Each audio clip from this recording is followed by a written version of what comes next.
right, good morning. Welcome to Taking Chances, where I'm your host today, Traci O'Brien, and we get to see the other side of John from the other side of the mic. So today we're hanging out with John O'Brien, who's gone from living in Boston to Iowa, and along the way, he's played college football and run marathons and ultra marathons, and he's also started a podcast. So today, before we kick things off and dive into your wildlife, why don't you start off by telling us a little bit about yourself, John? That Get your seems that seemed scripted, but I'll go with it. I mean, I don't know. It looked like you were just reading off of a script, but Well, that's I'm fine. not a normal host, so Oh, this is new for me. okay. I mean, the question's so complicated, it's going to take a long time to answer. So maybe I don't know what was the question again? Just just Tell just me who start I, off by introducing yourself to us all. okay. Um, it's funny, like I heard a podcast a while back of this guy was talking about how to open up if you were like a guest speaker, and the stupidest thing you can do is say, "Hi, my name's John O'Brien, and I'm from Boston, and this is what I did." And it's like because they already know who you are, and I'm not saying everybody knows who I am, but all right. So I guess who am I? I don't even know. I'm still trying to figure that out all the time.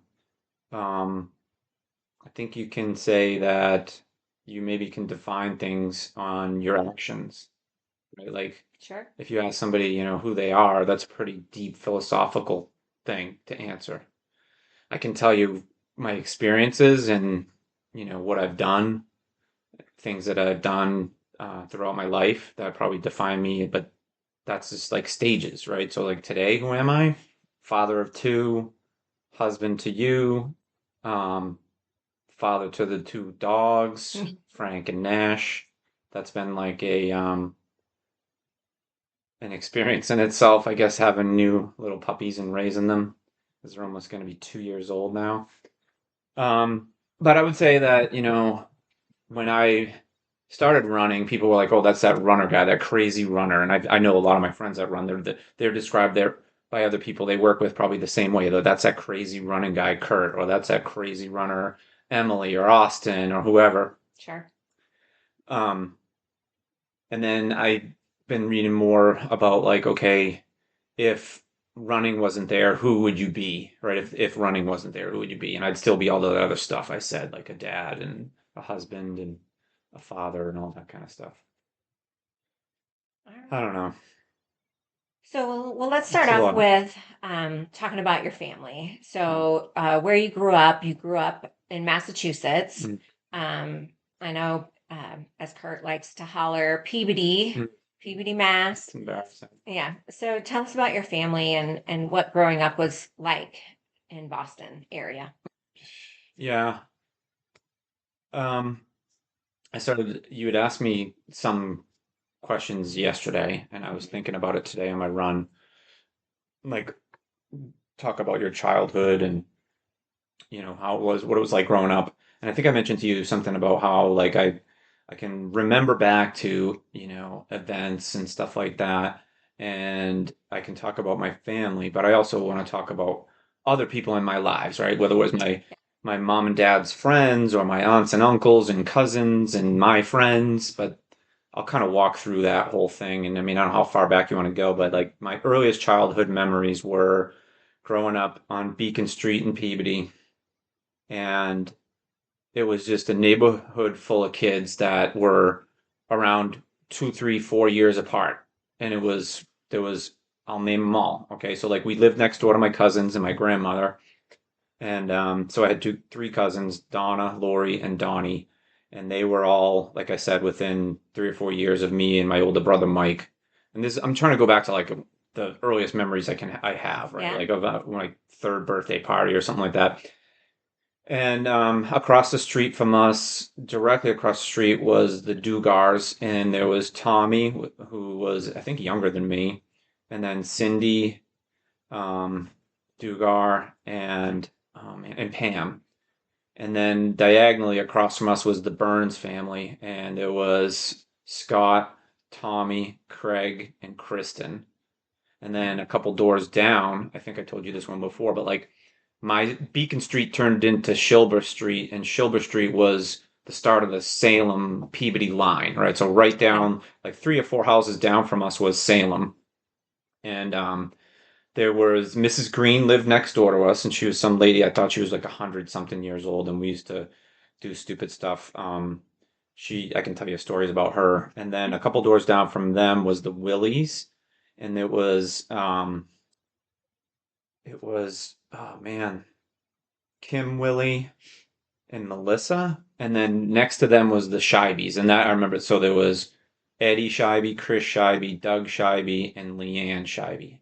So it was just a whole bunch of kids, and literally like 100 yards, not even. Sure. And growing up there in that neighborhood, it was super competitive. And what I mean by that, it was we were playing hide and seek, right? And you didn't want to get found, right? So it was really competitive there with hide and seek. And then the crazy thing was we played Foursquare. I don't know if you guys knew Foursquare. Oh, Okay. So yeah. Foursquare became like, square one, two, three, and four had different rules that you could do, right? One, you had to hit it in all the squares. Like two, you could do like something stupid like double bounces or something like that, or you could hit the line or Sure. whatever it was. But we would all line up at square one, and you'd be like 8 kids there waiting to get into the four square. And so if you got to four, you got to serve, and it was really competitive. Um, and I mean, I'm talking I was there from like I think my dad when I had him on the podcast. I was probably 1 or 2 years old when we moved into 10 Beacon Street.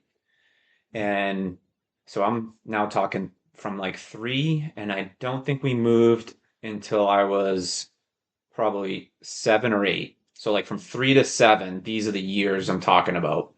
Um, so I'll back up my mom and dad. So my dad worked at GE. He talked about that on the podcast, but he was never home. Like I don't remember him being home a lot. He was always working, and he talked about working 2 jobs, right? First shift, second shift, or second shift and third shift. Um, and my mom, as far as I can remember, was home, but then she worked at a bank too. She worked at a bank, and she was also a waitress. And that was like kind of like later on. But going back to the kids, the other thing that we played was street hockey. Okay, so the Burnses across the street, Craig and Scott and Tommy were hockey players, ice hockey. Okay. We didn't get to play ice hockey. Me and Mike, we wanted to play ice hockey, but all we could do was play street hockey, which was fine. But that was another thing that we got into. And I mean, that actually ended up when I went to middle school, I played like 5 years of street hockey, and it was the best thing ever. Um, Do you still have all your teeth? yeah, but street hockey was different than Yeah. ice hockey.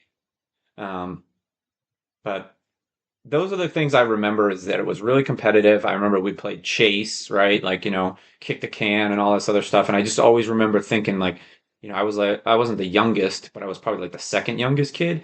So those other kids were just so much faster. And I always wanted to like be faster or run faster or play, be a big kid versus being the littlest kid. Sure. But that's what kind of maybe created this drive to be better, throughout the rest of my life. It started there.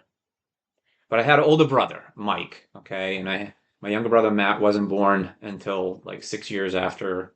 So he's 6 years younger rather than me.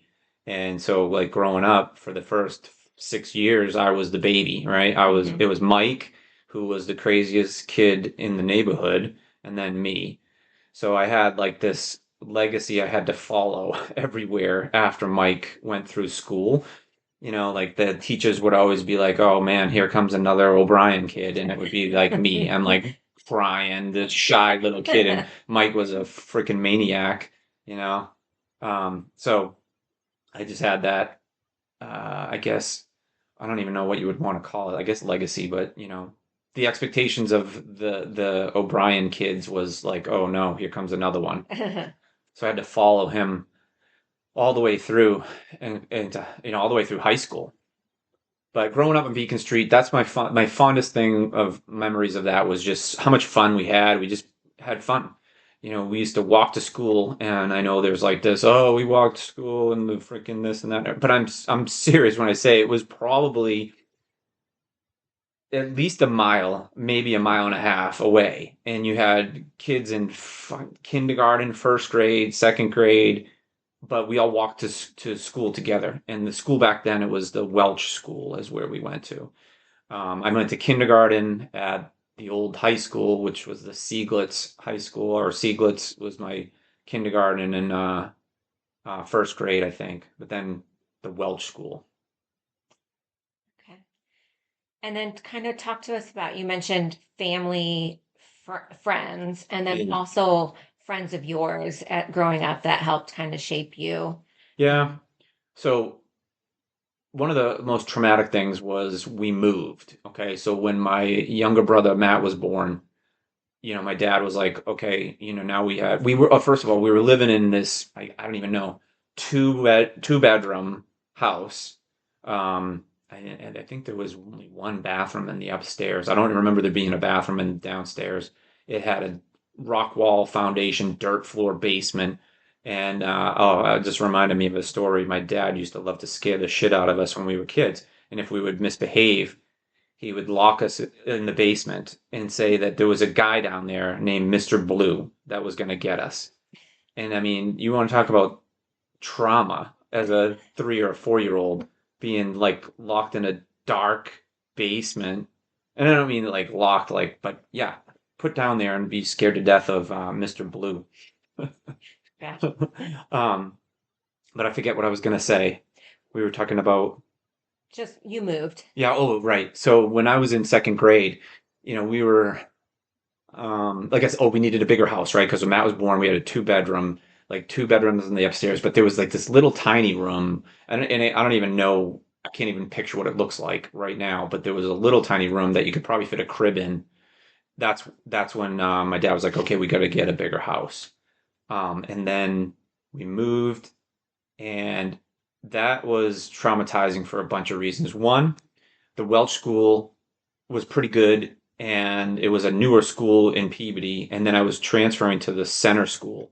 Nothing against center school because I loved it there, and that was one of my favorite experiences ever, is getting to sixth grade at center school. But academically, I was like almost a grade ahead of the kids at center school. So when I got there, I had to redo all the stuff I already did, Oh, like wow. math and Yeah. writing. I mean, we were doing cursive, and at center school, they weren't even thinking about it. Math, I was doing multiplication and division and all that, and they were still on like addition and subtraction. So it was just a weird thing that I just remember having to go backwards. And I'm not saying it stunted my learning, but it could have. Sure. But the biggest trauma was all those kids that we had to leave, right? So we moved. It was from downtown Peabody to, I'll call it, like, it wasn't West Peabody. So Peabody is like, you have South Peabody and you got West Peabody. But we were kind of in the middle, and we were about 2 blocks away from the North Shore Shopping Center, which became the North Shore Mall, which was kind of cool. But there was not the kids in our, like, across the street, two doors down. There wasn't 15 kids. Sure. It was just me and Mike now and a baby, Matt. And so that was a really big transition. So new school, new kids. The other thing, I just thought about this is that, so my whole family, my whole life called me Joey, and because my dad's name was John, and so I'm John the Third, John Joseph, and so they called me Joe or Joey. But when I went to the new school, for whatever reason, they said this is John. So I was Joey at home, but John at center school, and it was just really weird. Like I felt like it was more formal or something like that. I don't know. And Yeah. even when I was in second grade, I was like, "What?" I thought my name was Joey, but everyone's now calling me John. So then these new kids I met knew me as John, not Joey or Joe. Um, so it was hard to find kids to play with right near us, right? So like our neighborhood was, like I said, 2 blocks from the mall. So me and Mike would ride our bikes at a mall, or we'd ride our bikes to Brooksby Farm, which is right down the street from us. But the kids in the neighborhood, and I'll name them, so it was Mike Burns and Dan Conley, became my friends. Now my brother Mike, he had kids that were his age, that it was like Dean Collins and Joe Lewis. There was a kid, Chris Pappas. Um, Paul Pilkins, and they were just older than me. So the way we kind of made new friends, my mom thought it would be a good idea for us to go into Cub Scouts and play football. Cub Scouts, not so good. It was Mike as a Cub Scout was probably the worst Cub. He was probably the worst Cub Scout ever in the history of Cub Scouts. So how Uh, so? well, the cool thing was that Mike Burns' mother, Fran Burns, she was one of the den mothers, and there was another kid, the Potters. There was Michael Potter and Stephen Potter, and there was Michael Burns and Stephen Burns, and their moms were the den mothers, which is just crazy. And it was probably about like 2 blocks from our house, but we had to be dropped off there, and it was in the basement of a church. That's where we met, and we started going to Cub Scouts, and it's just like part of being a Cub Scout. They gave you like stuff to do. There was a book, and it was like how to learn how to tie knots or how to do this, how to Yeah. do that. And I remember being like totally into it, but I'd get home and I'd be like, "Oh, I got to learn to do this." And I would be like either asking my mom or my dad, and they're like, "I ain't fucking doing that with you. Like figure it out." Like I don't know. But Mike as a Cub Scout he didn't behave. Let's just put it that way. There was always a fight. Someone was fighting. It was usually Mike with Mike Burns or Mike and one of the Potters or something stupid all the time. And the crazy part was is that whenever at home Mike did something, I got in trouble too. And the same thing at school. If Mike did something, it would be like a reflection on me. And then the same thing with Cub Scouts. It was like, oh, well, okay, guess what? You fucked up. Now you can't even come to Cub Scouts anymore. So, um, yeah, and then football. So that was the other, I guess, thing that where we went and kind of had to like, okay, you're not going to sit home after school every day. And Yeah. back then, football wasn't like it is today, meaning like there are fucking kids that are 3 years old playing football today. It's insane. It's stupid. And kids that are 5, 6, 7, glad they're playing flag football, but I see them playing tackle football with equipment too at that Yeah. young. Back then it was 9 years old, so you could play from 9 to 12. So you 9, 10, 11, 12. You got to play 4 years. And that was a big deal if you got your Peabody youth football jacket with like the 4 stripes. That was like a big fucking thing. I didn't get that. I got 3 because we were late to the game. But that was somewhere I think that, that is kind of my first organized sport. And then I found baseball too.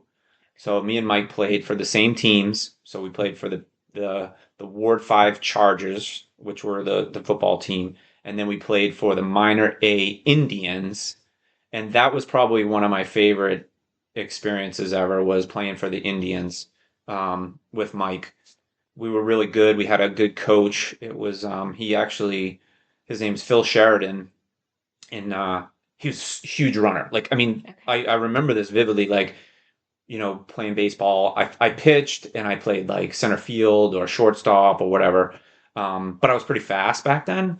And I remember him saying to me, because he was a huge runner, he ended up being like the cross country coach, the track coach, then he was like the athletic director. And I don't even know what Phil does today, but he was still involved in the Peabody school systems. But he said one time when I was in the minor A Indians, so that got to be 9, 10, 11 years old, that he said you should be a runner, and I was like, I don't like running, Yeah. and it's so weird that you asked me in the beginning, like my identity is really kind of being a runner, at 57 years later or whatever, 57 years old. But I didn't like running back then. I mean, I loved running for football and I loved running for baseball, but I just remember like he said that he's like, you're a good runner, you should be a runner. And I did try one time in middle school, and I'll back up after that. But like in middle school, it was like, hey, go out for track. I'm like, okay. And like the first day of practice, they're like, oh, go run, 2 miles. I'm like, I can't, yeah, no, Yeah. thank you. Uh-uh. I remember the first mile run, Oh yeah. and that was the worst day in school. Each year, twice a year that we did that, I always hated that day. I Yeah, was for some never reason a we had runner. the 600. Like I don't even know why, but it was like it wasn't a 400. It wasn't an 800. It was the 600-mile run. I mean 600. I don't even Meter. know, yard run, meters. I don't even know. Weird. Yeah. So baseball, you said, Yeah. what position were you? So I was a pitcher, Oh, and I just hit kids all the time. I didn't have very good control. I learned how to throw better as I got older, but I was never like the baseball player guy. Like I didn't make so making the majors was a big deal, right? So like in football, you're on JV and then varsity, even at 9, 10, 11, 12.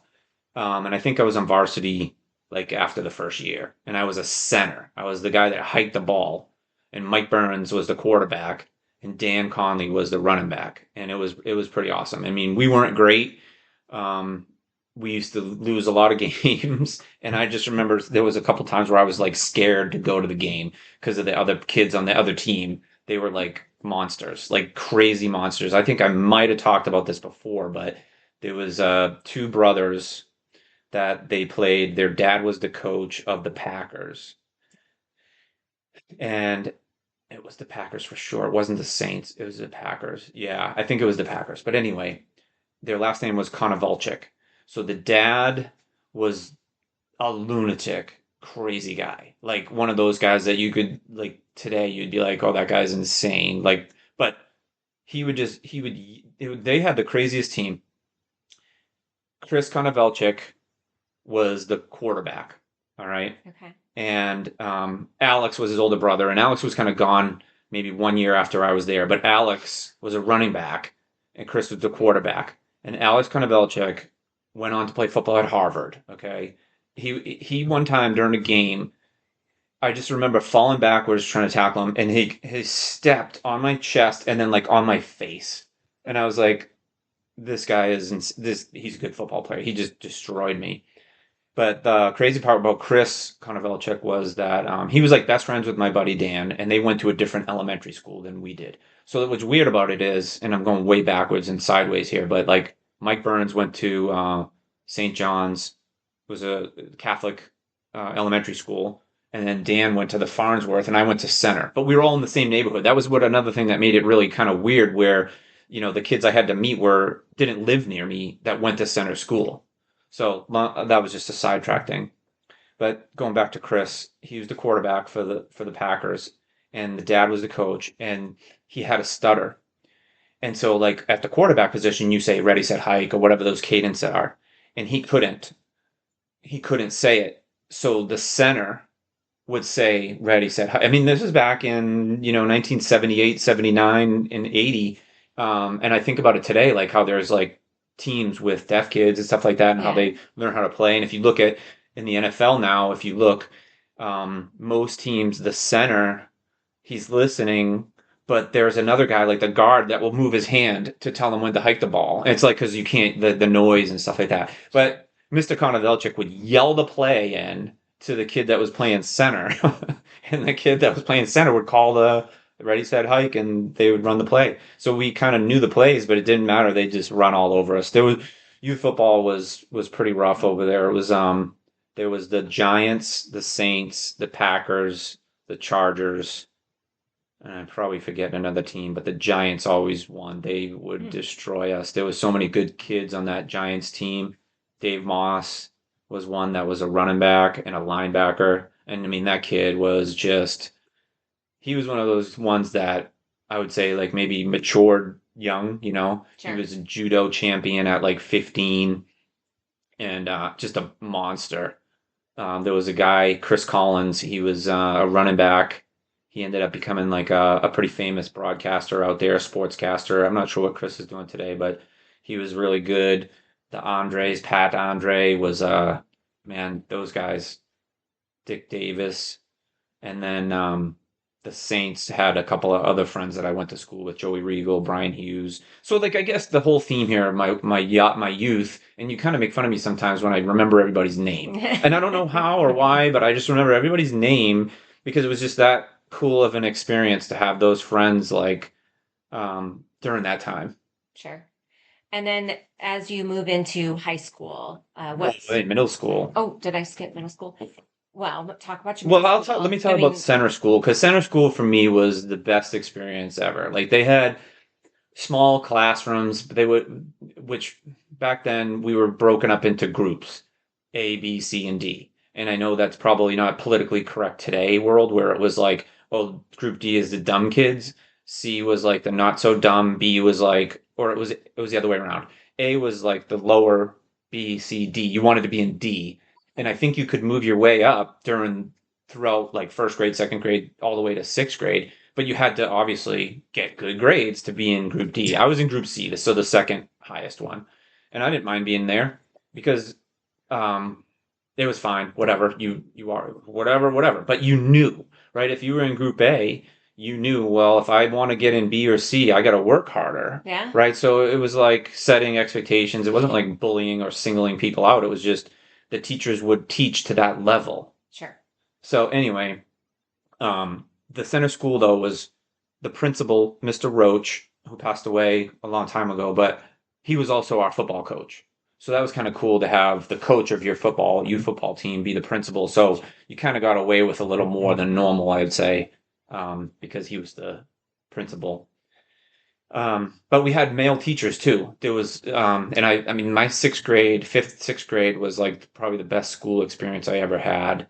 Mr. Cullen and Mr. Pedro, they were the teachers, and you had your homeroom, and there was a story. I don't even know if I think I might have told it in the book. Maybe I didn't. I think I had it in there, but I took it out maybe. But one of the years I was like the treasurer. We had a president, a vice president in each group, right? So group C had a president, whatever. But I was the treasurer, which meant I collected the lunch money.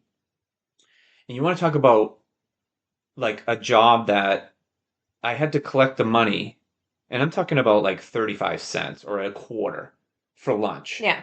And I had a list of the names of the kids, and I would check off, and it was like a little money bag, like a canvas little bag that I'd put all the money in, and I used to write down who got what, white milk, black milk, or chocolate milk, whatever it was, and then it was free lunch. And so for a kid that's 11, asking, "Hey, do you have your lunch money?" Yeah. And I gotta write down if they get lunch or not that fucking day.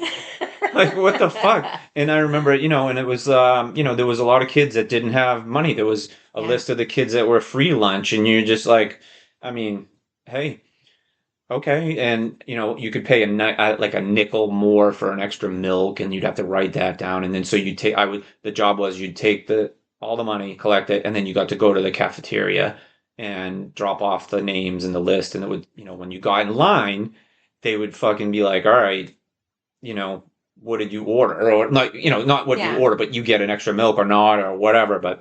And then it was like, I think it was probably shitty for those kids that got the free lunch because everybody knew, Yeah. Oh, yeah. and it was embarrassing kind of for them. And another embarrassing thing for me during those years was my parents were like, maybe they paid for school pictures 1 year or 2 years, but they didn't pay every year, and they still made you take the fucking picture, Oh, yeah. which is the stupidest thing in the world. I remember you got like a comb for the boys. You'd sit there in line and wait in like the gym, which was basically our gym, the cafeteria, and the auditorium, all in one, and go on the stage and take a picture. And the kids like me that didn't buy the pictures, they would put like a fucking, like almost like you were in prison, like a number. You're not getting the pictures, then don't fucking take it. Yeah. Yeah. Like, I don't know.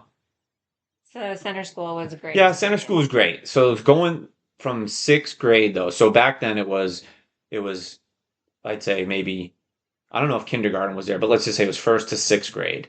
Middle school in Peabody at the time was 7, 8, 9. Okay, that's Okay. what ours was too. And I did talk about this in my book, but that was my dark time. That was the most difficult experience ever because you're turning into a teenager, and at the time in Peabody, so in 1980, there was a vote, and I was 12. I don't know what the hell they were voting on, but it was Proposition 2.5. It was called, and what it was is they said that you can't raise the property taxes.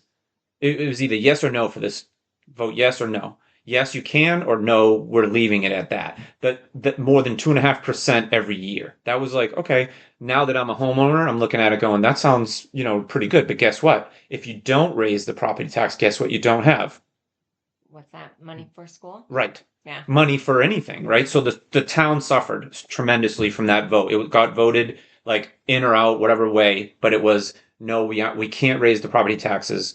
So that changed the school budgets. It changed because most of the towns property tax goes towards, fire, police, and all that. But I'd say 75% of the revenue from property tax goes to your schools.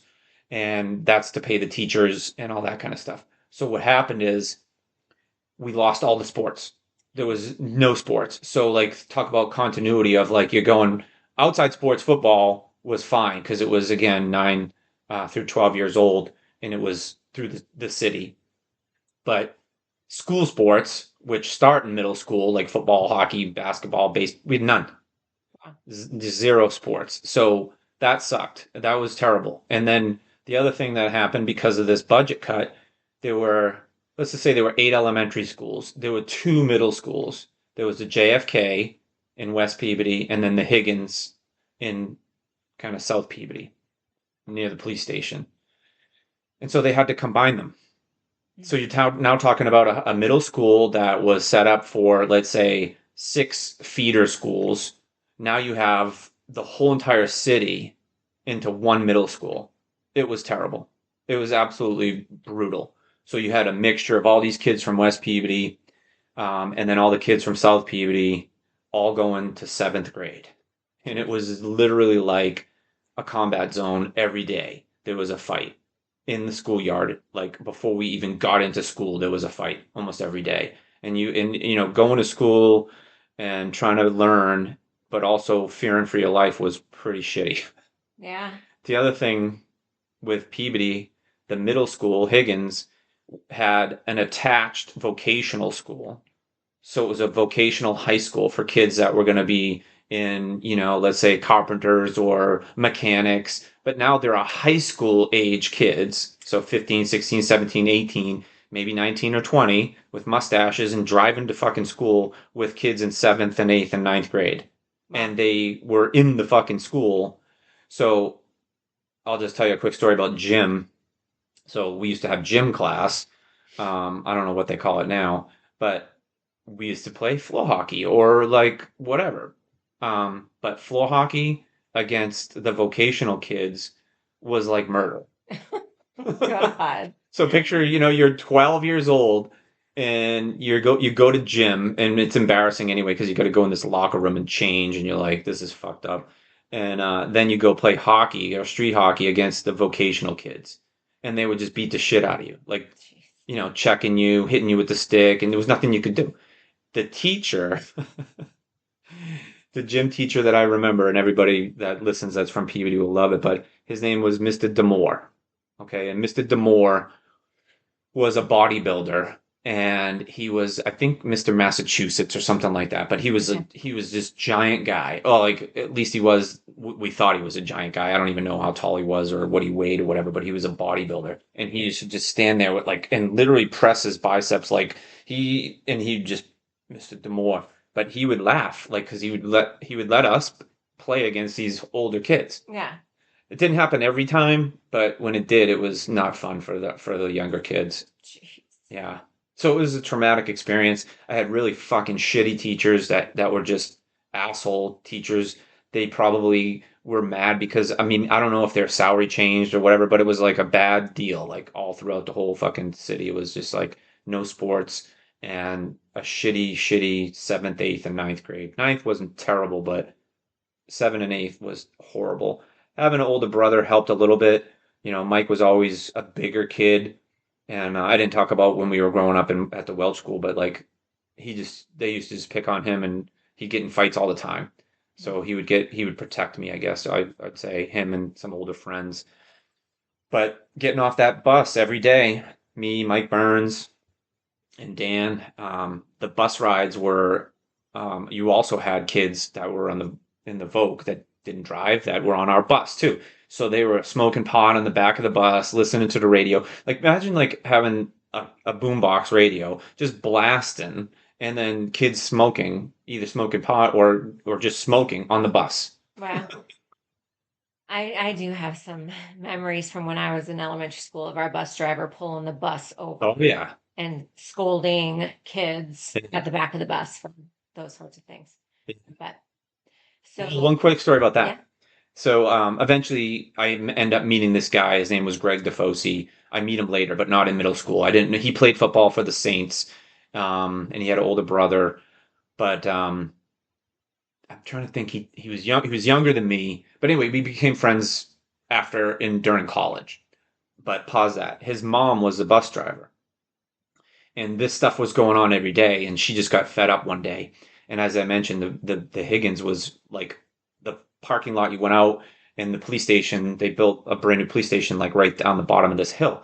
So she was so fed up one day, she drove the bus right to the police station, and the police came out. I can't remember, it was in the news. It was a big deal, like it was on the local news and everything like that. But I think some kids got in trouble. But it was yeah, the bus drivers back then, they didn't mess around. They'd probably, I can remember, they probably hit you, smack you. Yeah. So middle school is traumatic. Yeah. So take us through to high school now.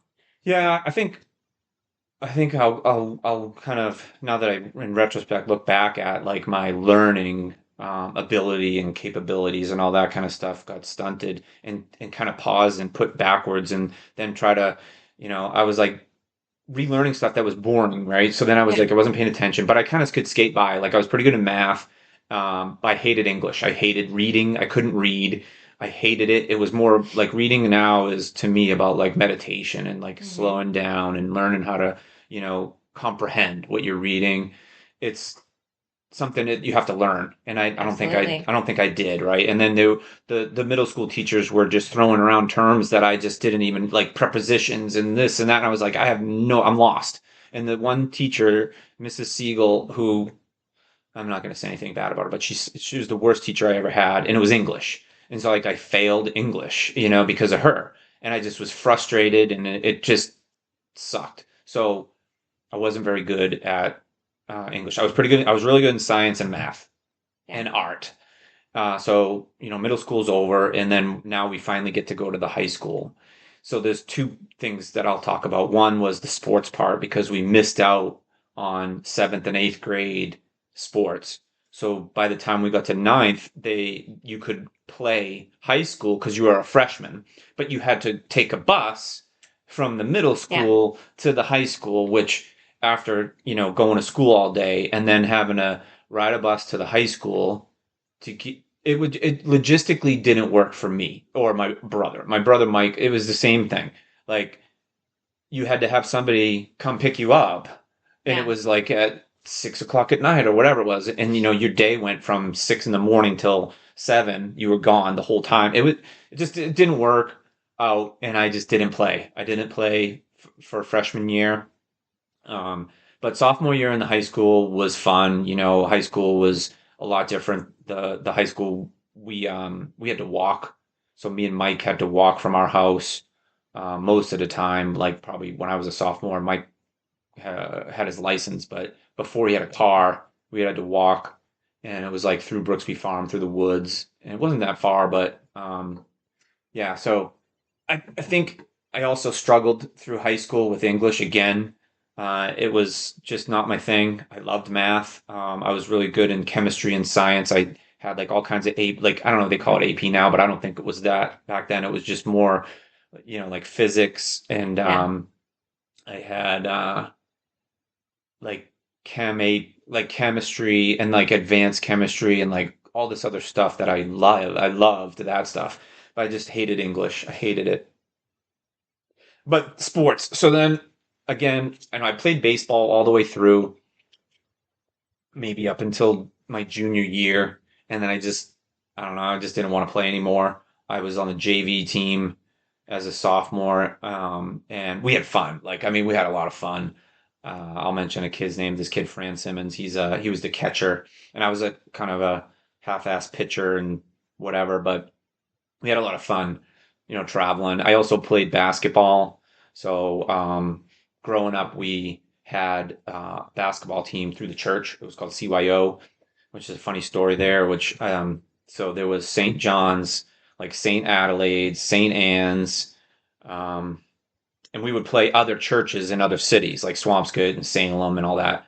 And I just remember the names of the like Star of the Sea or whatever Yeah. these schools that we would play. And I wasn't very good, but I played. And but I do specifically remember there was a team, St. Adelaide's in West Peabody. So it's St. Adelaide's, it was a Catholic church, but they had Jewish kids on the team. I just remember it's so funny, like thinking back now, like, all right, we didn't care, but uh, they had kids that were Jewish that were playing in the CYO league. I played basketball, baseball. I didn't play football until my senior year. Oh, wow. Yeah. I didn't think I was big enough. My friend Mike Burns, who I mentioned earlier, and he definitely, like I was telling you the other day, like, it wasn't just my family that had influence, it was my friends that had influence over me and were with, like we would do stuff and we'd talk and all that. And Mike's father, I think it was freshman year, going into sophomore year, we were small. And these kids back then, Yeah. Peabody High football was like a big deal. They were always like really, ranked high in the state. And these kids were men that played. That's all to describe them. I mean, they were like men. And I mean, we were not. We were just little kids. And I just like, I don't even think I weighed 100 pounds. I think it was like 120 pounds. So his dad was just kind of like nervous for us because we were so little that he's like kind of said, maybe you guys should wait, and I was like, fuck it, all right, I'll wait. But Mike ended up playing I think he played sophomore, junior, senior. Yeah, I didn't. I just didn't. I was doing other stuff.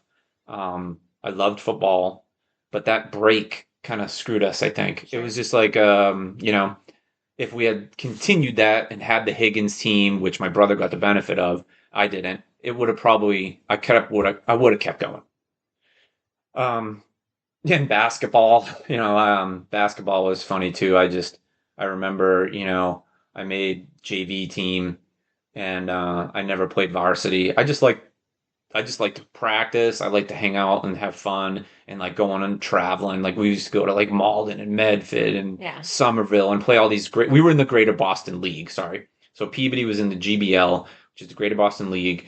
So you had teams, like I said, Somerville, Malden, Medford, um, and I'm trying to think who else we played. Waltham. We played Salem. We played Saugus was our Thanksgiving Day game. But anyway, I didn't play until senior year, and then it was just like it wasn't like too late, but it was probably too late for me to play a lot. I'll say, right, because these kids were already playing together for 4 years, and I come in and I'm like, new to the team ish. I knew all the kids. Obviously, I grew up with them all and all that, and there was really good players and everything. So I got to play a little bit here and there, and I was a receiver, a wide receiver. And I got, like I said, I got to play almost every game, but not like I was the star player or anything like that by any means. Yeah. And I mean, just from when we traveled back to Boston, the story of when we met the valet guy at the hotel Oh we were yeah, staying at, and it was you crazy. guys Yeah, reminisced yeah, about a game where you knew exactly what plays occurred. yeah, Like, I don't have memories like that. yeah. Um, That was funny. I know, Mike from Malden. yes. Yeah. And then you made me watch the YouTube Oh yeah. No, video I of the didn't. game. Kurt did. I think Kurt asked me to. I think we pulled it up at the Oh, bar yeah. we were at and watched it. It was funny. Yeah. Yeah. So I don't want to rush through high school at all for you, but like after high school, did you have a plan for yourself once you graduated from high school? No, No plan. no plan. So again, my grades weren't the greatest. I mean, there was 550 plus kids in our grade, and like Mike Burns, he had older sisters and they had gone to college. So like he had a framework of what to do. Like I didn't even know about SATs. I didn't even know what that was. There was like also like a pre-SAT or an A whatever, yeah, pre-SAT.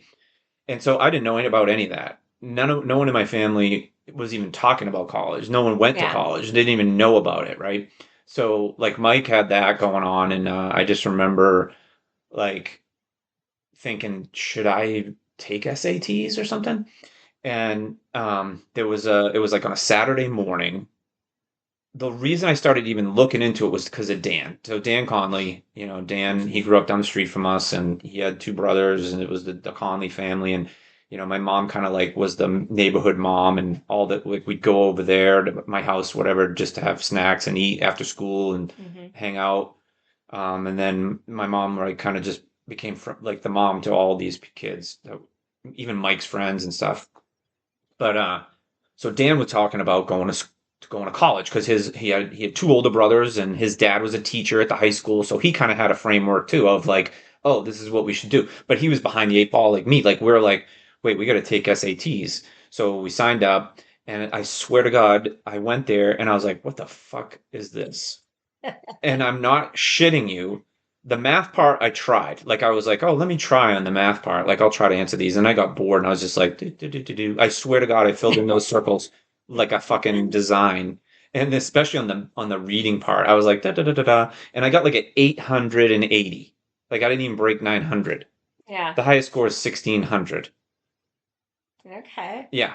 So I was like, I'm not. And let me have another quick story. So we all had, they have, I don't know what they're called. I think they're called guidance counselors now, or a counselor or something like that. So my guidance counselor was this guy. He's a fucking loser.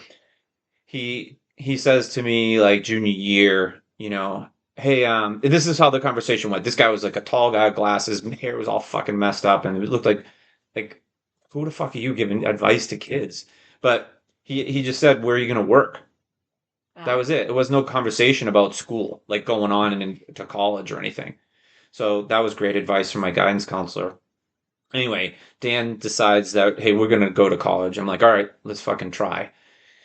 So, again, way late. So signing up the week before the last day you could to take SATs, getting SATs. Now I didn't know anything about application process for yeah. school. It wasn't like today where you go online and fill shit out in like 5 seconds. This was like you had to actually get an application, fill the thing out by hand, mail it in, and then wait. Yeah. So we started looking at all of the state schools that had football. They're like, why don't we go play football? I'm like, okay. So I apply to Framingham State, maybe Fitchburg State, and a couple other state schools. And with my SAT scores and my GPA, I don't get in. I don't get in anywhere. I get zero offers, like acceptances. So I'm like, all right, well, I'm gonna have to go to night school. So Dan didn't get in right away either. I don't know why. Probably for the same reasons, right? SAT score, blah blah blah. So we start going to night school, and we were working together too. We were working at a Baron Chevrolet. I think I was still installing carpets too during the day, and then we were doing the Baron Chevrolet thing like on and off during. Like he was a parts driver for a while for Baron Chevrolet, Reggie Baron. But so we're going to night school at Salem State, taking a writing class. So that's when I kind of said I got to start maybe figuring out what I'm going to do, right? Like I didn't have a plan. I didn't have any idea what I was going to do. I just figured the short-term goal was get into a college, Yeah. you know. So I went to Salem State and I wasn't a great student and we were working. It was at night. It wasn't easy. So I didn't do that great. I probably did okay. I probably passed. I got like maybe a B or something like that or in one of these classes. And then so that next semester we apply again and he get in and I didn't because I applied for communications Okay. at Framingham State, which is like, it turns out was like one of the hardest majors to get into. If I had just maybe applied for general, whatever the hell it is, liberal arts, I would have probably maybe got in, maybe not. I don't know. But to try, I wanted to be like I wanted to make movies. Dan and I and his brother and a bunch of his brother's friends and Bob Urzik, and we used to make movies all the time. Like we were carrying that video camera around, and it was the one you resting on your shoulder, and you got the extra battery pack that was like a big huge case. And so we would make movies all the time. Dan and I. He was the actor, and I was like the kind of the camera guy, maybe a little bit of director type thing. But that's what I loved doing. That's what I wanted to go to college for in the beginning. Hmm. But I apply and don't get in. And I'm like, so now I got to go to community college because I'm like, all right, I got to take, more than one class. I got to take all these classes to try to get in. And I don't know how much you want to know about that, but I end up going to North Shore Community College and, taking like media class and probably algebra, whatever those basics were. Yeah. But then I reapply for so we graduated in 86. I don't even get into Framingham State until the second semester, 88. Okay. Yeah. So a long time went by. I was working, didn't have money either. That's the other kind of part that I didn't mention, but like it wasn't like my parents were like, "Oh, here's, 10 grand to go to college." No. Yeah. It was you have to work and get that money. So I get in and I guess it would be the spring semester. Yeah, Yep. because football season had ended. Dan played for a freshman year of football, and then I went up that next semester. Okay. And so you ended up playing Yeah, college football for yeah, Framingham State. yeah. So talk to me about that. So Framingham State was originally a all women's school. And it was kind of the other reason why we picked Framingham. There was a high population of women to the women to men ratio was 11-1, Oh, which wow. yeah, and it was a teaching school.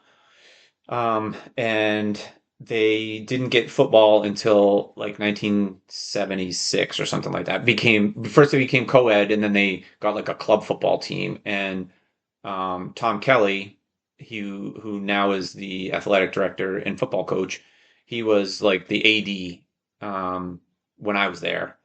Really great guy. He's going to do the podcast at some point, but he was on one of the first teams, like in 76, 77, or something like that, I think. And so we were like, okay, we're going to play. So now I'm there for a semester, and I didn't play that year, but I meet all these kids now. I say that's the other thing about growing up in Boston. Everybody's a kid. I don't know Yeah. why, but you can be 50 years old and I say that kid, right? I don't know. It's just a thing. But I met all these kids, and let's see, going into that next year was the football camp year, right? So like it's my freshman year, Dan's sophomore year of football. So he had played the year before, and we go into this camp. And the way the camp was set up, it was like you went maybe 2 weeks before school was going to start. The coach was this guy, Tom Rake, and it was like horrible. It was like, I mean, our high school team was good. We won. We were co-GBL champs, and we were pretty good. Now 2 years go by, and I didn't play. So Yeah. now I'm training again to try to play football, lifting weights. Me and Dan trained like our asses off that summer to get back in good shape and put on muscle and do all this weightlifting stuff to get ready to play football, running. Me, him, and this other guy, Bob Urza, who played football at Maine. There were other friends of mine that went on to play football at like big schools, and Dave Moss went out to the West Coast and played for San Jose State. Ross Green, he played at University of Rhode Island, which was amazing. He was an awesome football player. We were all working out together in the summers, sprints and stuff like that to get ready. So I was in pretty good shape. And going into freshman year in that camp, the camp was you lived in the dorm, and the kind of, I guess, bad part about Framingham State was it was on a hill. So like there was a hill this way, a hill that way. So you had, and the football field was literally fuck half a mile away from the locker room. So Okay. you were in the basement of a building that was built in like the 1800s, okay, with all like exposed pipes. That was our locker room. Crowded as hell, and there was probably only 55, 50 guys that freshman year, but we lived in the dorm, and we had triple sessions, which was, you went, you got up, you practiced, you went, had lunch, you go back, practice in the afternoon, you go back, have dinner, and then do like some walk around stuff or stuff like that at night.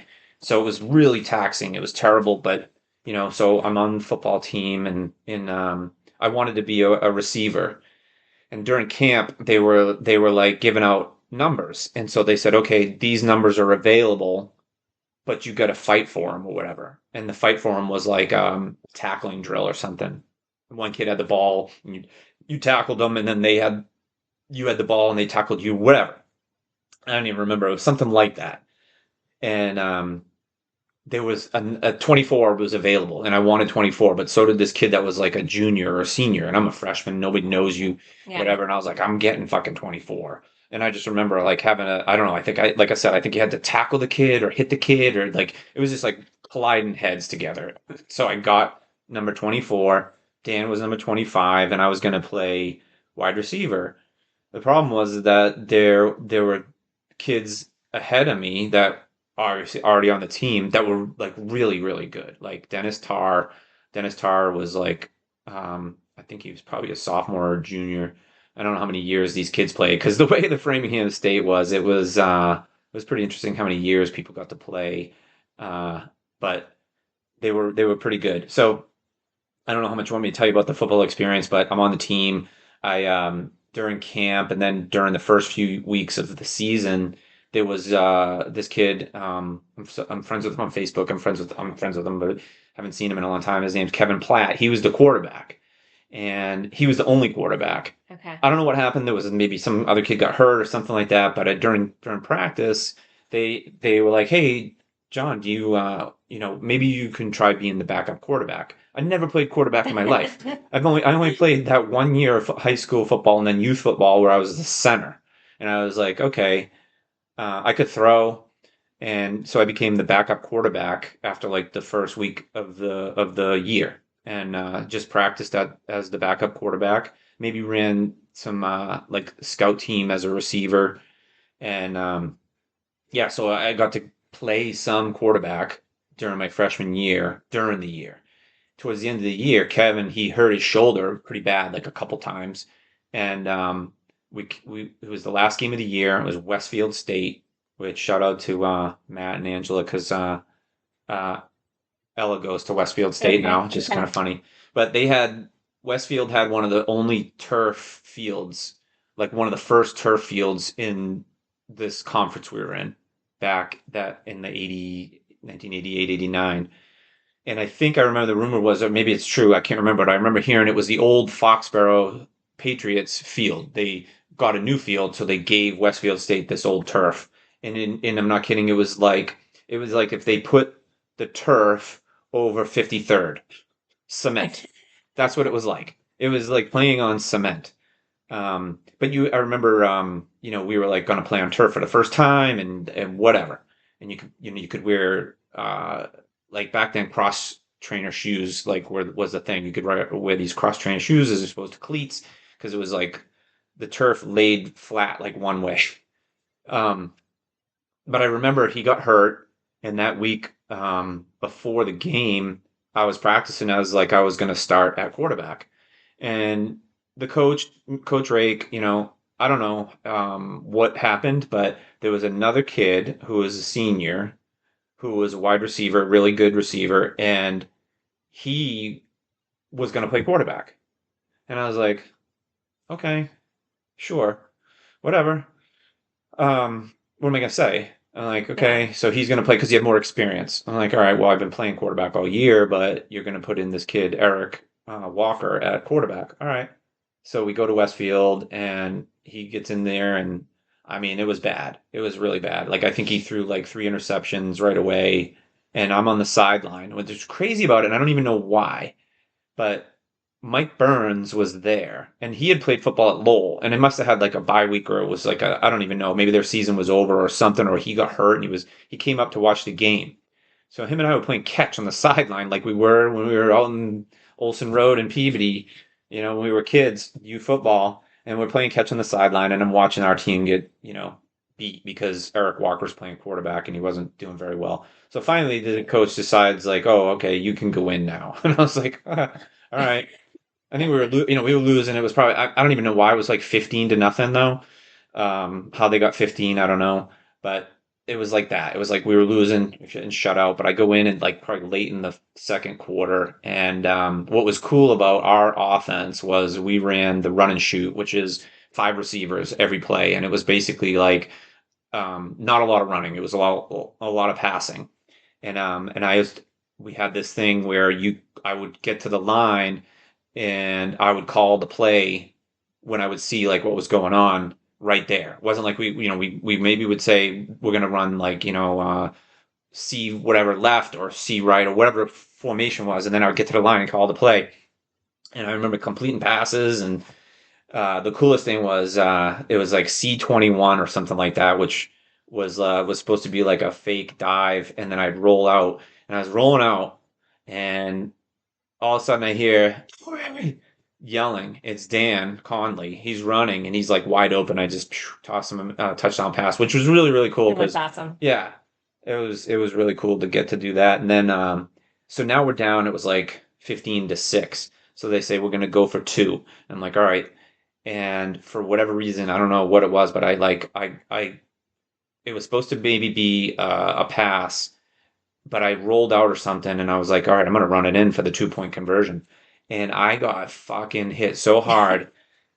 I literally like flipped around or whatever, but it landed sideways in the end zone. I was like, oh, that, and I was like, I don't know if I can get up. But we scored. It was like 8 points or whatever. Anyway, and then I think Dennis Tarr returned a punt for a touchdown, but it was too late. I did all right that game, and then it was kind of funny because now I'm like, oh, I can play quarterback in Yeah. college, right? But going into that sophomore year, um, there was a kid that transferred in. His name was Rob Vachon. He was from Maine, but he had played at like Washington and Jefferson, which was like one of the nationally ranked Division III teams. And he was like a pitcher in baseball. He got drafted by like the White Sox. I mean, this kid could throw like 100 miles an hour baseball, and he just came out of nowhere. And so I went into camp thinking, well, I'm not going to play quarterback. So they moved me to defensive back. I was a cornerback, so like a D back, like what Cooper DeJean is. I was that guy. Okay. So that's what I played the rest of the time I was there. Um, yeah. Okay. So after, well, through college, what Hmm. did you end up getting your degree in? Well, I mean, after how many years, I got a degree in economics. Okay. And so now you're done with college Yeah. and you're transitioning into the real world. Mhm. And what did that entail for you? Yeah. So this was 1992. So again, I was off by a semester. So I graduated in December of 92, but I didn't walk or graduate until like May of 93. But I was working in January after I graduated. There was no jobs, but I got a job part-time at Sears Regional Credit Card Center in Salem. And I was collecting credit card payments over the phone for Sears charge cards. Wow. Yeah. And then, so you kind of moved around a little bit just in the Northeast for different jobs. Kind of Mhm. walk me through that. And then what eventually brought you Oh to yeah, I mean, well, Iowa? that's a long story. I I know mean, there's a well, lot of time one here, quick but story though about after Sears. I'm like, okay, I was only working part time there because that's all I could get for work. I was living at home, um, and it was fun. I met some great people there. I learned a lot about, talking to people on the phone. I learned how to collect credit card payments. Like if you got a call today from your credit card company, what would you do? You'd probably hang up on them, right? yeah. So we used to get hung up on a lot, but we had fun. We had this one guy. Quick funny story. He was like he was in the Navy. He was in the Navy, but then he got out of the Navy or whatever. I don't know how he got out of the Navy, but he was on a nuclear sub, okay? And he was like a computer guy. And so the way that the system worked is it was like a predictive dialing system. So like all these accounts would just pop up on your screen because they call, right? Like a robocall, and then all of a sudden you'd hit buttons and you're talking to the person. But this guy, Ken, he figured out how to like game the system. He would go in, do something, defrag the system. I don't even know what he did, but it would shut it down and it wouldn't work. So we could just screw around. Like we were there and we didn't have to work. And then this other kid, Sean, I remember he figured out how, like, so all we had was a keyboard, a monitor, and a headset. It wasn't like you could dial anything. You could just listen and on the calls coming through. He figured out how to listen to other people's calls. Okay. So like he would be on the you could hear him on your call. Okay, so like say I'm calling you to collect the card payment and you're trying to give me some excuse, he'd be in my ear, or and the lady could hear too, like saying shit about them. And I'd be like, "Oh my God." So like it was pretty funny. Like he showed everybody how to do it and you'd listen in on people, and I mean stupid stuff that you shouldn't have been doing, but we did it. It was funny. But after that, the quick story was gonna be, I was telling you, so Dan and I worked together, and where we worked together was after Sears, I got a job at this finance company, and that was, I mean, I could write a book about that finance company. Holy crap! It was called First City Acceptance, and Dan was like the insurance liaison guy, I think, and then I was a collector, and then I became like a credit manager, underwriting like auto loans. But what a wacky fucking place that was, man! That place was just so crazy. Like, um, but you're right, I did move. So I'm working there. Make my way. Like I got 3 years under my belt. I got a resume together, and I talked about this with my dad. And I said, "Hey, Dad, I never asked you to get me a job anywhere, but I've got a resume now, and maybe you can give it to somebody at GE." And he did, and I ended up moving to Connecticut, down to Danbury, Connecticut, to work for GE Capital. And that's when I learned like real business. They taught us a lot. They had really good training. They would send us to like classes at the Wharton School, UPenn, to take a class on a calculator, like how to use an HP 12C calculator.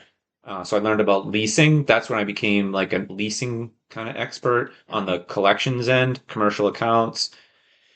And then had an opportunity to progress there. Moved to Philadelphia, met some awesome people there. Chris McManus and Tim Boyle. Kind of like Tim, he lived in New Jersey. Chris was a Philly kid and had a blast. Like 2 years there in Philly was probably a really fun time. But I became it was an associate sales rep. So ASR, I was going from like credit and collections to sales.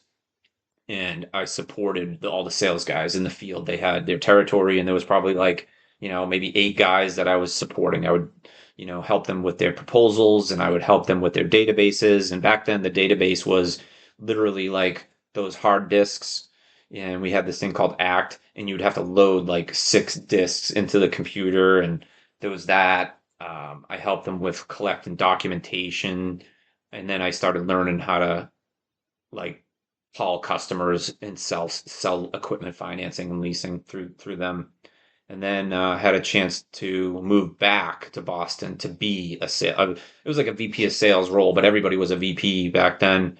And started covering my own territory at GE Capital, um, selling equipment leasing and financing. Got to meet some amazing, amazing people throughout that time that were business owners. They either second generation or family business owned, construction companies, printing companies, all kinds of industries. It was really, really cool.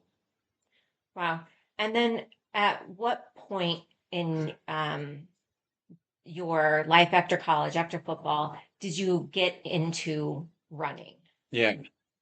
I got into running when I moved to Philly. When I moved to Philly, um, I moved down there with a girlfriend at the time.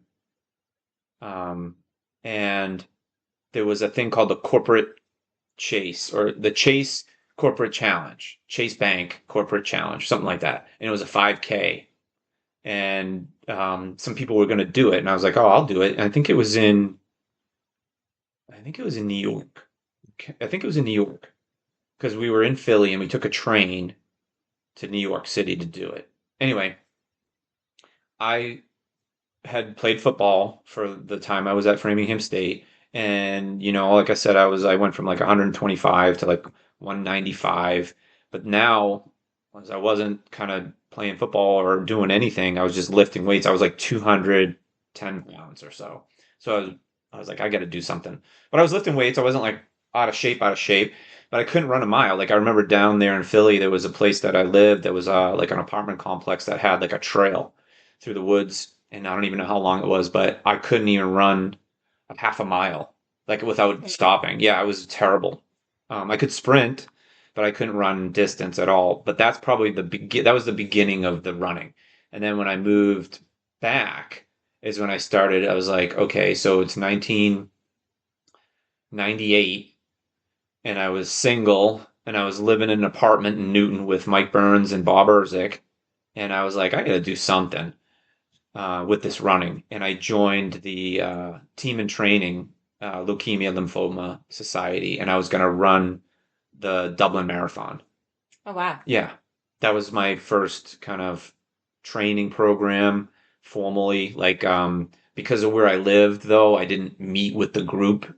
The group met in like I back up. I wasn't living in Newton at the time. I was living in Beverly, Mass, on in a condo on the beach at Dane Street Beach, and so they met in like Wellesley to run, and that was like, no way am I going to do that, because if you know traffic in Boston, that would have been an hour and change ride if I had to go meet the group. So I trained for the first one on paper. Literally, they gave you a program. They taught you how to raise the money through charity, for charity. The greatest program ever, had the greatest coach ever. This guy Rick Muir, and his wife, and it was an unbelievable experience. Like one that I'll never forget. Training for a marathon. But back then, again, I was new. So in terms of the shoes and the Yeah. socks and the clothes, oh, forget about it. Like cotton t-shirt and gym shorts. And then the sneakers back then. So again, this is 1998. Nike was like the thing. I know there was Brooks and there was all these other shoes, but like Nike was the thing. So I had these Nike shoes that were not the right shoes for me, but that's what I ran in. And then I started learning all about that. I started learning more about the shoes and the socks and the clothes and all that kind of stuff. But the running, that's when it kicked off. And then, I started after that doing the local races, the local 5Ks. Then there was a ton of races in Boston. There was like 5 mile runs, and there was the Yankee Homecoming, the Cape Ann 25K, all these great races in that area. So that's kind of how I got hooked into running. And I ran Dublin. So I didn't know anybody in this group. We flew out of Boston, and we landed. And the sad, not the sad part, but the part about that I would redo that trip is that we had, like, if say the race was Sunday, we got there Thursday. Mhm. And I was like totally into it. I'm like trained up, and I want to finish this race, and I want to do good. So we didn't really well, I didn't want to go out and get drunk. You know what I mean? Like I would have, but I was, wanted to be ready for this race on Sunday morning. But we got to do some really cool stuff. We saw like that Temple Bar area. Some girl was friends with like someone that worked with Bono's wife, or something with Bono. We went to his restaurant. He wasn't there, but like she got us reservations at this place. It was nice. We got to see Trinity Church. I saw the Book of Kells. Going to Ireland was really cool, and we did the Guinness thing, the tour, um, and then the race. I just remember being like, okay. Um, this is what you train for. And I ran like a 3:55 or 3:50 first marathon in Dublin. It was cool. Okay, so then you're back in Boston. Did you continue to run Oh yeah. marathons after that? Yeah, that was my So thing. you found a love for running Yeah. at that point. Yep. And I know at this point, coming to 2000, like you're getting married, I think around there, starting a family, but talk about kind of, because at some point you transitioned to Iowa, and it's a Yeah. ways away still from this point, but Yeah. kind of walk me through some of that and your life as a parent, a husband, and how you were able to work running still into all of those new phases of your life. Yeah, I mean, I don't know. Going back to, okay, I run that first race, and then I'm like, all right, I'm going to run one every year. Like that was the thing. Like back then, running one marathon a year was probably kind of like a lot, right? Like because you have to train for 16 weeks or 20 weeks, and that was the thing I was gonna do. I felt like I was gonna keep doing it, and I think it was 99, and that's when I moved with. So I was. Here's the thing. I was commuting from Beverly, Mass, Dane Street Beach to Dedham, Massachusetts. Okay, so if you were going to look at Boston, it's like here. If Boston's the middle, this is where I was on the North Shore, and I had to go all the way like down here, and it took me an hour and a half most days to get to work, just to get there, Wow. and then an hour and change to get home. So I was like miserable. So I'm like, all right, a friend my friend Bob and Mike Burns were living with this other guy, Pete. Pete was moving out, and they said, "Hey, Obi, do you want to move in with us in Newton, Mass?" I was like, "Yep." Cut my commute by like an hour. So now it's only like a 25-30 minute ride down 128 to Dedham. So those years were probably my best or most favorite memorable years ever because I was working for GE. I was making pretty good money, and our rent for the three of us, I think it was like $200 a piece. Oh wow. So it was like $600 a month. And then we had the second floor apartment of a two-story house, and the landlord lived in the first floor, I think. I'm pretty sure. But it was me, Bob, and Mike. They were all working, but Bob and I that's when him and I were like, all right, we joined the same gym. We started training together. I was running still. Mike was a big runner. He ran marathons before I did, and he was running, and we were right along maybe 2 or 3 blocks away from the marathon route that went through Okay. Newton, West Newton, into Wellesley and all that kind of stuff. So we were running the same route of the Boston Marathon like the whole time that we lived there. And and working out at the gym. Me and Bob would go in the mornings, work out, go to work, come home. And we just had a blast. I mean, we were so close to Boston that Thursday night, Friday night, Saturday night, we could just either get in a cab and go downtown, or we'd drive downtown and just hang out, like go to Red Sox games on like that day. Let's go to the Red Sox game. Okay, cool. And I'll tell a quick story about that because it's kind of funny. But Bob and I did that one night. He's like, "Oh, what do you want to do?" I'm like, "All right, let's see if we can get tickets to the game. We'll drive in." He's like, so Bob had this like Saab convertible that he had forever, and I'm like, let's just drive right to Fenway. Like, why not? And I don't know how it happened, but we got a parking spot like on like the street, not Lansdowne, but like one of the like I don't even know, Com Ave or whatever, right outside of Fenway. So I was like, all right, the gods are in our favor today. Like the stars are aligning. We got a parking spot because the parking in Boston was ridiculous. So we get a parking spot, and so I had this kind of trick that I used to do where I would go to the will call and I would say, hey, did anyone, like the guy that worked there was just a worker guy or a woman, and I would be like, I'd have like $20 ready, and I'd say, hey, it's the game's about to start. Did anybody not pick up their tickets? And he's like, I don't know if I can do that. And I was like, well, and I'd give the guy the $20, and he'd say, oh, here you go. And he gave me and Bob these two tickets. And I was like, fuck it, we're going in. So I didn't even look at the tickets. I didn't even see where they were. I didn't even care. Me and him were going to go to the game. And it was, I think, I don't know if Pedro Martinez was pitching. I don't even remember who was pitching, but it was awesome. So we go, and, like when you go into Fenway, and again, the first priority was to get beer. So we got 2 beers and we're tickets in our hand or whatever, and we're trying to figure out where we're sitting. And we hand it to the usher guy, and he's looking at tickets. And he's like, all right, so now we're behind home plate, and he's walking us down. And I'm like, holy shit, Bob, like we're going to be like 5 rows behind home plate, like just off to the side. It was perfect. So we sit down, and he's like, this is awesome. So I'm on the end, and he's next to me. And we got like 4 beers between us, and we're drinking, having hot dogs or whatever before the game even started. And next thing you know, um, these people come and they sit next to Bob. It's this guy and his wife, and it was Joe Kennedy and his wife, and Joe Kennedy, one of the Kennedys. And so I'm like, Bob, don't say anything to him.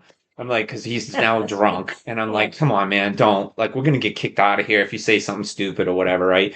But he just started chatting up with them, and like every time I would go get food, we'd ask him, hey, you want anything? And he's like, no, no, I'm good. But then finally Bob gets up and he's like, hey, do you want something? I'm going to get a couple beers and a hot dog or whatever. And finally he said, yeah, I'll take a beer and a hot dog or whatever. And the wife wasn't having any of us. We were just probably obnoxious. So Bob goes and gets the beer and the hot dog, and he comes back and he hands it to him, and Kennedy stands up, and he was like going to give Bob a 50. And Bob's like, a 50? He goes, I expect more from a Kennedy. Oh, and I was like, gosh. you fucking dummy. They left.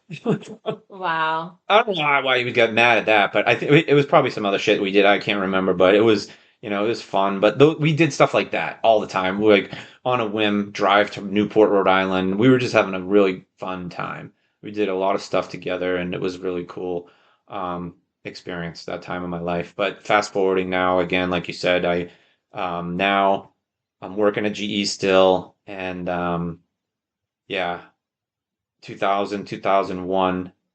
2001 was I was engaged, um, and I was gonna run the Berlin Marathon. So it was this big trip that I had planned in like say January of that year. And June we found out my mom had cancer stage whatever it was. And then I remember I was like, okay, well, we were engaged and I thought, well, things weren't progressing at all. They were just, it was really bad with my mom. So I was like, maybe we should get married before. I wanted to be married. I don't know why. I felt like I wanted to be married before she passed away. Yeah.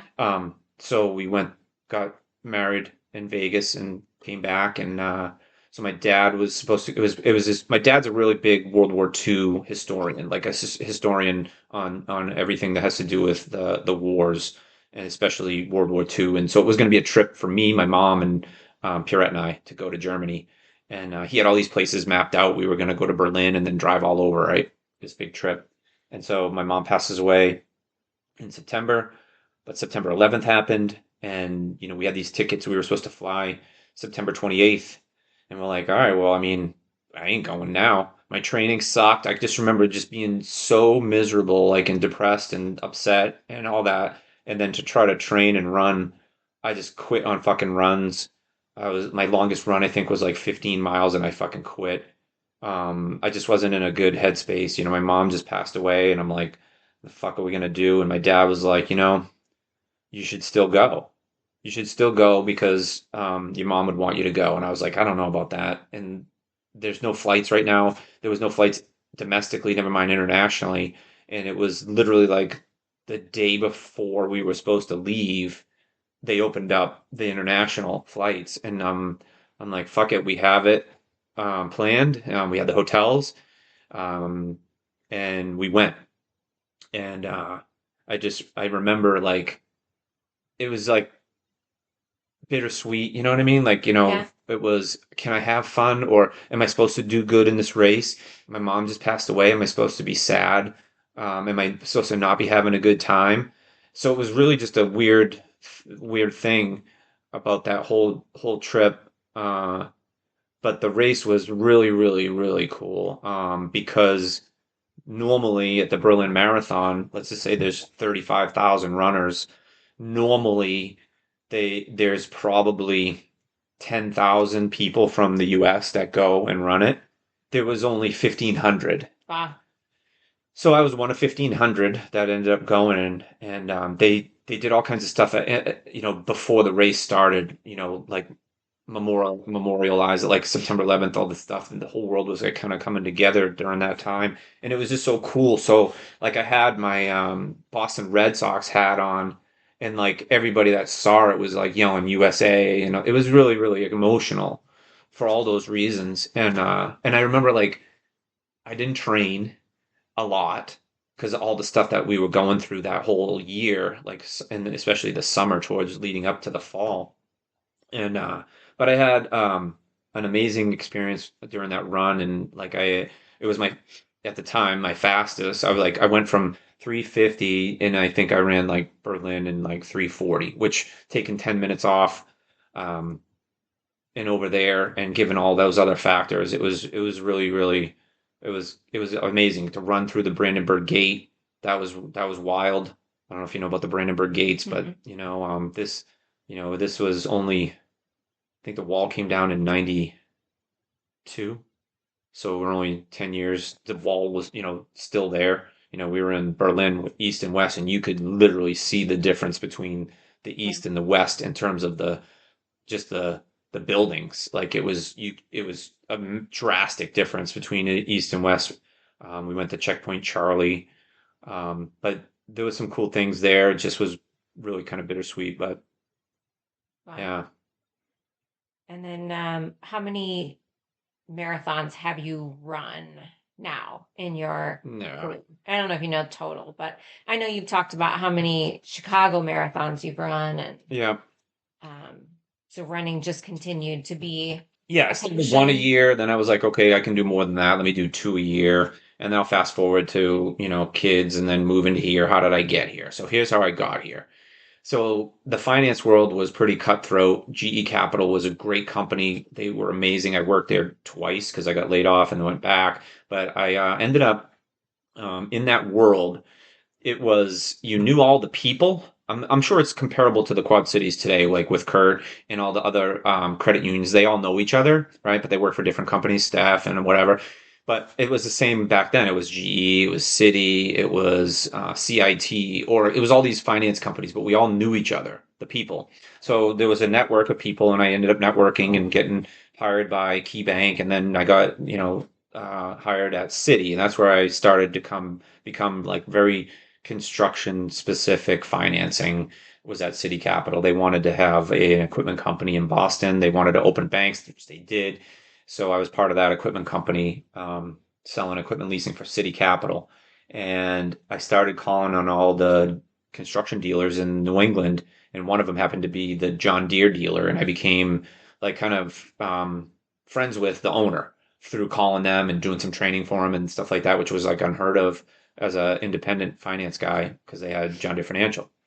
So fast forward 2 years, he said, "Hey, there's a job opening. Our finance person's leaving. Would you be interested in applying for it?" I'm like, "Yeah, I'll apply for it." So I apply, I fly out to Des Moines. I get hired. I'm working for John Deere Credit out there, and I started calling on the John Deere dealers.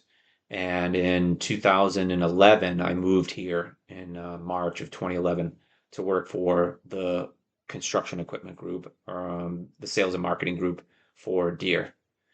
So I moved the family out here, bought a house, and the kids start going to Hopewell. I start working and I'm traveling a lot, but I'm still running. I was running, like you mentioned, how many marathons? I think it's like 32 now, like official, probably. Um, and there's probably like four or five at least DNFs in there of races. Chicago DNF twice just because I didn't want to run. I was like, screw it. I ran like 13 and I'm like, that's good enough for today. Yeah. um, but yeah, and the running, and I think that's what you're going to ask about next. But go ahead. Well, so then when you're in Iowa, Yeah, how did you come to meet the running group that yeah. you run with now? So back up 2009, 2010, I went back to team and training. So I did team and training for a little bit, and then I left it because of work and life and all that. And then I went back to it in '09 and 2010, just because it was an awesome experience. So I did the Boston Marathon twice with the team and training, and led a team or coached a team in 2010. So it was cool to be part of that group. So when I got here, I I was training out in Boston after team and training stuff with my neighbor. My neighbors. They were huge runners and really competitive people. Corky and Michelle Middlestat, and I mean, our running training runs was like running a race. So it was always competitive. Corky and I would always try to beat each other in these runs and training. But when I moved here, I was looking for a group, and like you said, how did you find these people? Well, there was a thing called I signed up for like a local. I talked about it with Phil Young, that local Spartan Invitational 5K. That was like right when we moved here. And so I ran that and I saw something about Live Uncommon. And Live Uncommon was Michelle Russell. So Jim and Michelle started this like charity group, Live Uncommon. And I thought it's similar to what I was doing. So I'm like, I'm going to join that group. And that's when I met her. And then she was like, "Hey, do you want to start this like a running team?" I'm like, "Yeah, I've done it. I'd be happy to do it." And so I became like this race captain for Live Uncommon. And that's when I met John Byrne and Kurt and Rick Fountain and started training with them Okay. through Live Uncommon. So we did all kinds of great charity races with Live Uncommon. The Cass Eye race. There was a bunch of races that Michelle created. There was one that was like a half marathon with some wound clinic, and there was a bunch of really cool. The Moonlight Chase. So each kind of race got like a different tank top, and it was Live Uncommon. It was really cool. That's how I met those guys, though. Okay. So now what I kind of want to transition to is what made you decide to train and then eventually run the Leadville 100-mile race. Yeah. All So right. how did that go from running 26 Yeah. miles to now you're training to run 100? Yeah, it wasn't overnight, I'll tell you that. So I meet John Byrne through Live Uncommon, and we started running together in 2011 into 2012. And into 2012, he had already run the race, I think, twice. And him and Rick Fountain were training for Leadville 2012. And so that's when I met Kurt, and that's when I first even heard of what Leadville even was. I had no idea what it was, and I didn't even know it was a 100-mile race, blah, blah, blah, but they're training for it. So I'm running with them, training with them, and like our training runs ended up being like long runs. 20 milers were like every other weekend. It was like a lot of mileage, right? Not typical marathon training, but I was like, this is hard. This is a lot, right? Because you're working, I got young kids, Yeah. and I'm running. But we were getting up at 4 in the morning to run at 4:30 to get, 10, 15, 20-mile runs in. So that's when I started to be like, oh, man. And then Rick and John went out there and they finished Leadville, and it was like really cool. And I was like, oh, but we stayed running together. And then I started dabbling. I think during that 2012 season, I one of the training runs, they were going to run for 24 hours. And I was like, well, let me go and see. I'll just run for however long I can run. And I ran 40 miles that one day with them, and then went home, went to bed, woke up, and went back to the track where they were at, and they were still running. So I Wow. was like, man, these guys are nuts, right? Like, this is just crazy to run 24 hours straight. That's insane. So I continued to run and started to get the itch of, I started adding in a little more like off-road, like trail stuff. But it took me 4 years to convince myself that I could run the 100-mile race, or attempt to. Yeah. And training with them, it was just like their positivity, their outlook on it, and just like all around great people to train with. It just happened. Like all of a sudden they said, hey, a group of us are gonna go out and do this in 2016. But we had to train for it way back in 15. That was when it started to talk about it. It was like, oh, Kurt was like, yeah, I'll do it. Or we'll try to do it. And I said, I'll try to do it. And then we heard this guy, Pat Militich, was going to try to do it. And, Kurt knew who he was. I didn't even know who he was. But I'm like, all right. So we all started planning to try to run it. And it's a lottery. And anyway, it was a whole year and a half worth of training that we put in to try to go try to run and finish this race. So I don't know what you want me to. Yeah, no. So That's when it happened though. It was like 2012. I found out what it was, but it took me 4 years, 3.5 years to get the balls enough to be like, well, if these guys are going to do it again, I might as well. I've been training with them. I see what they do. They got prepared. I mean, I'll prepare myself and I'll try to do it. And so for anyone who doesn't know what the Leadville 100-mile race is, so it's you're running through Colorado's mountains with barely any oxygen. And tell us what the elevation gain is throughout this entire race. Yeah, I think so. Leadville is the highest incorporated city or town in the U.S. at 10,200. So 10,200 is almost 2 miles in the air. And then the race goes up to almost 13,000 at one point, but you never go, you're over 10,000 pretty much the whole time. And I'll get it wrong, but it's around like 15 to 16,000 feet of climbing that you do throughout the race over the 100 miles. So, and I don't want to skip, too far ahead, but I know that the first half of Leadville was a bit like brutal. Obviously, you're adjusting to, running up hills. You've got time hacks that you've got to meet. But for the first half, what was that like for you? What was going through your head? Because you don't have pacers at this point, and Right. you're running all of this by yourself. Yeah, So, what was that like? it was hard. So I became really, really good friends with Pat throughout this training for the year and a half that we were running together. And I said to Pat, you and I are going to be like the last people to cross the start line because a 100-mile race is a long time. It's, you have 30 hours to complete it. And there's time checks, like Traci said, along the way. So like the first 13 miles, you got to get there in 3 hours and 45 minutes. And you're like, oh, that's easy. Not really, because you're at 10,200 feet. It's dark. It starts at 4 in the morning, so it's pitch black out.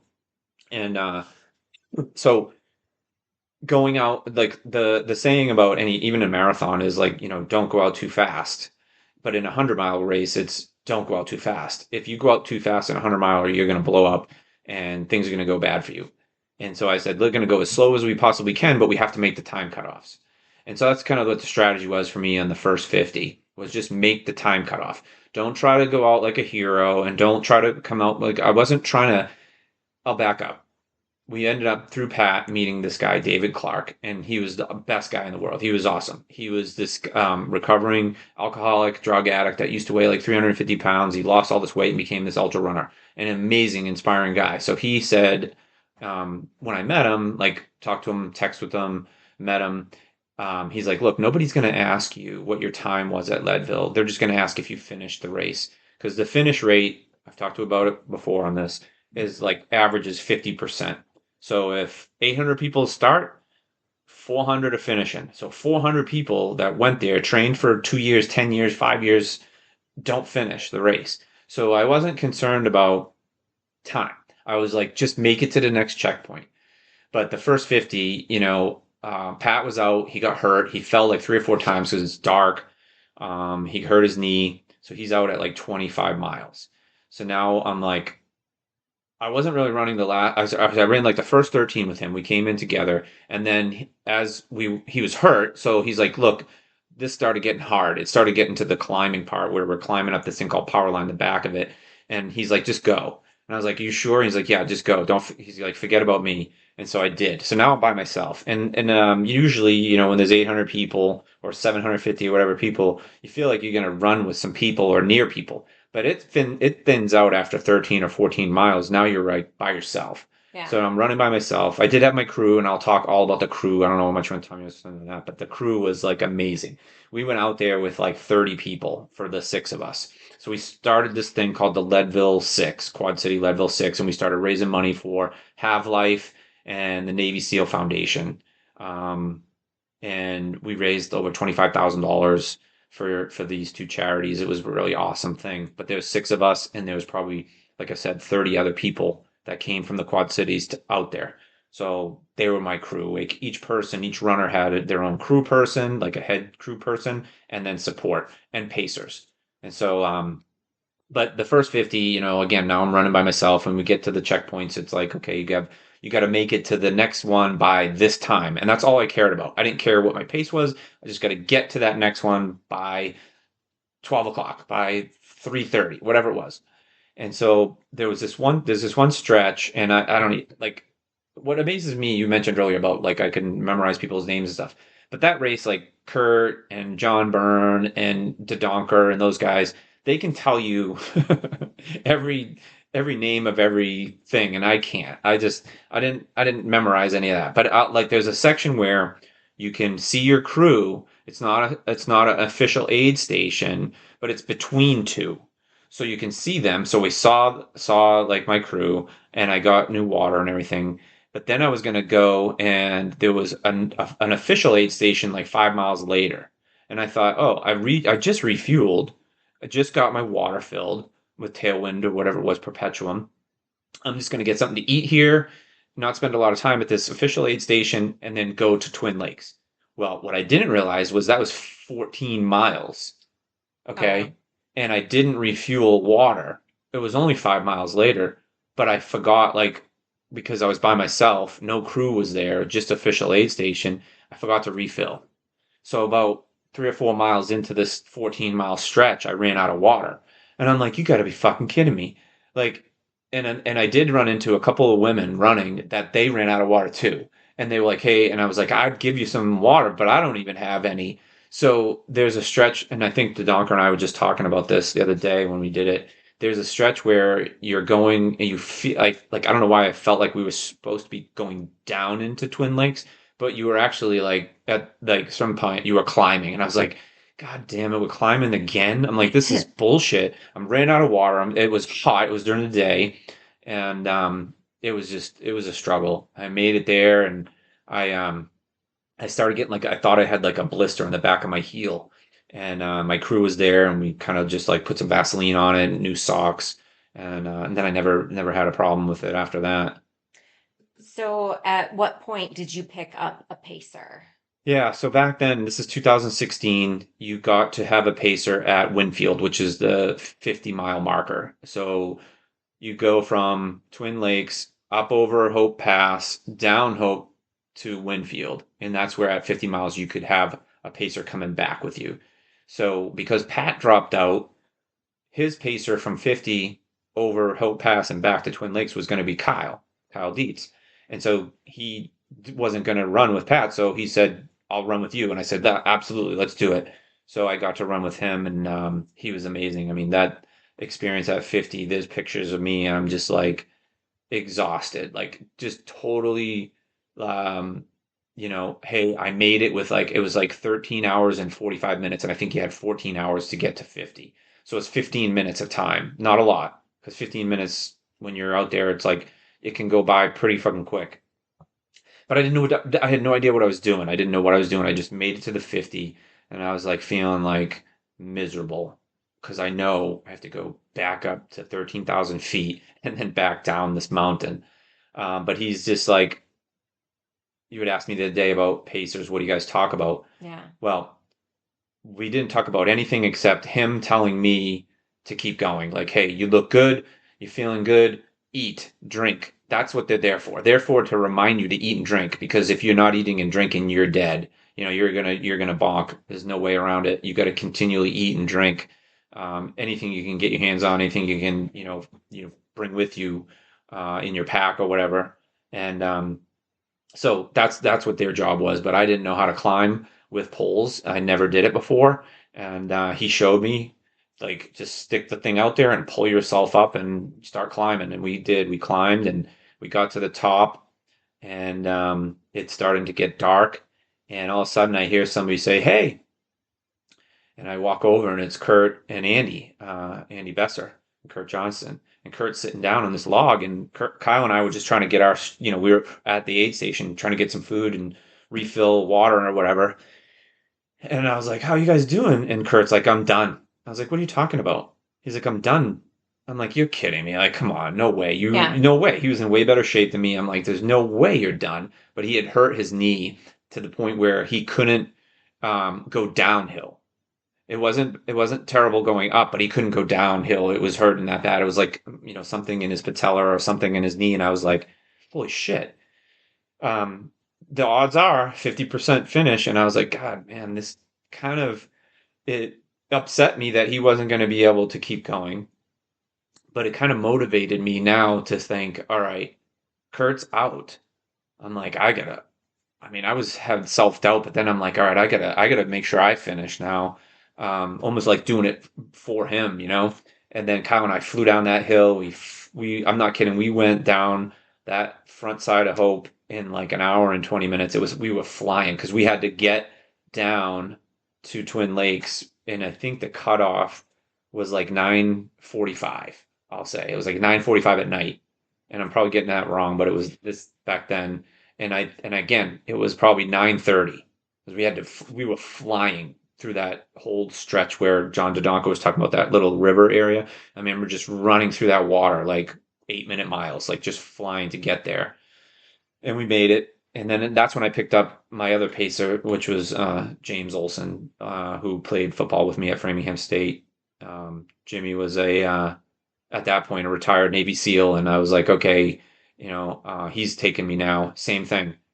You look good, keep moving, eat, drink, and just follow me, right? And that's kind of what we did. I would just got behind both of them and just kept going.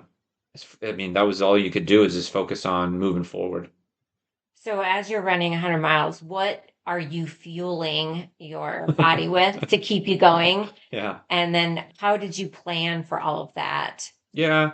There's so much stuff I could talk about here, but one of the things back then was calories per hour. and at altitude, it's even more important because you're burning more calories at altitude for some reason than you would at sea level, I'll call it. So like we had to figure out 300 to 350 per hour just to maintain is what you wanted to do. So early in the race, we had these packets, like we made rice. We made like, I don't even know how many pounds of rice for all of us, and put them in these little plastic baggies that were weighed out. Like a cup of rice was 300 calories. So that's what we used. But you also had the aid stations, and each aid station had mashed potatoes, potato chips, all the kind of food you'd associate with like junk food too, like M&Ms and like all this crap. You could eat pretzels and stuff like that. So you had to eat carbs and you had to eat calories per hour. But we were drinking this stuff called Perpetuum and Tailwind, and that had 100 calories per scoop. So you were taking in fluid, which you could drink your calories. So that was kind of the strategy. And then it was, you can train all you want with like your peanut butter and jelly and all this other stuff that you're gonna think you're gonna want to eat. But during that race, it's when you get to an aid station, whatever looks good, whatever you feel like you can actually eat, because at that when you're running for 50 miles and it's 14 hours or whatever it was, or 16 hours into a race, your stomach isn't feeling too good, so whatever you can get down you have to eat. So it could have been anything. I mean, my thing was potatoes, mashed potatoes, ramen noodles, chicken noodle soup, the broth, just drinking pickle juice, anything that was salty was what I was going for. Okay. And now, what would you say what is the absolute toughest part of running this race? Like, was it your body aching? Was it your mind, Yeah. like battling the mental part of it, or was it hmm something else? I'm gonna say mentally, it was the most challenging part mentally. Physically, we had trained, you know, we did a lot of training. Physically, I wasn't fine, but I wasn't hurt, which is like, this thing is all about luck too, because you have to have everything go right for you to run for 100 miles. Nothing can go wrong. Like no blisters, didn't twist my ankle, probably kicked a bunch of rocks. My feet probably were swollen, but um, mentally, it was so hard because I think I was telling you yesterday, like for the race, you go to bed Friday because the race starts Saturday morning at 4 a.m. So like we went to bed Friday at like 4 o'clock in the afternoon, but you can't sleep. You're like nervous or you're anxious. And so the other thing is we had to get up at 2:30 Yeah. to get ready to race at 4. So I didn't sleep. Let's say your lack of sleep, you're dehydrated or you're at least exhausted. You ran 60 miles. So now it's like I get over Hope, I get to Twin Lakes, and I was starting to get this doubt in my mind of maybe I'm not going to finish because of my brain, not because of physically. Physically, I was, again, not great shape, but I could still walk and I could still move and I could still run. So that mental part it crept in around the next aid station. I was running with Olson, and I just remember being like, it was dark. It was probably like 2:30 in the morning, and I sat down, and there's pictures of this, and Emily had like this blanket, like Emily Busey, she had this blanket because it was freezing out. And I just sat there and I was drinking like some chicken noodle soup or ramen, and I was like, I could just sit here and be comfortable with, doing what's to say it was 70 something miles of the race, and that, has a high failure rate, and be like, you know what? I, I think I might be all right with doing that. And then I was like, wait a minute. No. I was like, literally in my brain, like a switch just went off saying, no, no, no. You still have time. Um, get up out of the fucking chair, put your fucking headlamp on, and then I started running with Kyle. That's when Jimmy passed me to Kyle, and I got my coat on. It's freezing, and just started walking. Had the poles, and him and I did this section called Power Line. So that was when I decided I want to try to finish. There was that doubt of I don't know if I can do it because I probably had like 35 miles left, but there was also that I'm exhausted, I'm Yeah. drained mentally. I wasn't thinking right. I was eating what I thought I had needed to. I was trying to keep up on that stuff, but you start losing your fucking mind, And as soon as I started walking with him, we were like, let's go. And we probably passed like 40 people on that power line going up that mountain. Or power line is like this, like electrical, uh, the power lines, and there's a trail under it, but the trail is literally got like ravines in it because of the water runoff and everything. So you're like trying to hop over stuff and you're going up, and there's like 5 false summits. But we passed, and he just was like, dude, you're fucking killing it. We're passing everybody. And every time he would say, hey, runners up, that means like get out of the way. I was like, God damn it, I don't know if I can keep going like this. I'm like, Yeah. but I did it. I just was like, I just did what he told me. And we got to the top of that, and it was amazing because at the top of that there was like this crazy group of people that are at that aid station. It's like there's all these like glow sticks and it's all lit up, and these people are fucking trying to cheer you on, and it was pretty wild. But that was pretty difficult to. It was more mental than physical for sure. Physical that was there for you're hurting, but mentally it's 90% of it is Sure. mental. And I So know, easy to quit. and I know you mentioned that already, but you talk about how important your pacer is for the positivity that they bring to you as you're running up this, and how Kyle Yeah. and Jimmy Olsen were that for you. Mm-hmm. And then, crazy question, but was there anything that was actually easy about running this race?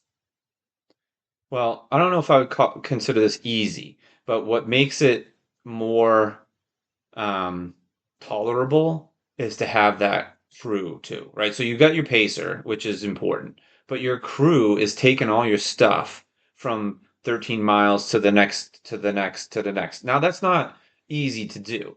It's a hard thing. You got all this stuff to take. So having a great support crew is, I would say, like I said, there's nothing easy about doing this race, but if you don't have that support, it's probably going to be really fucking hard to do.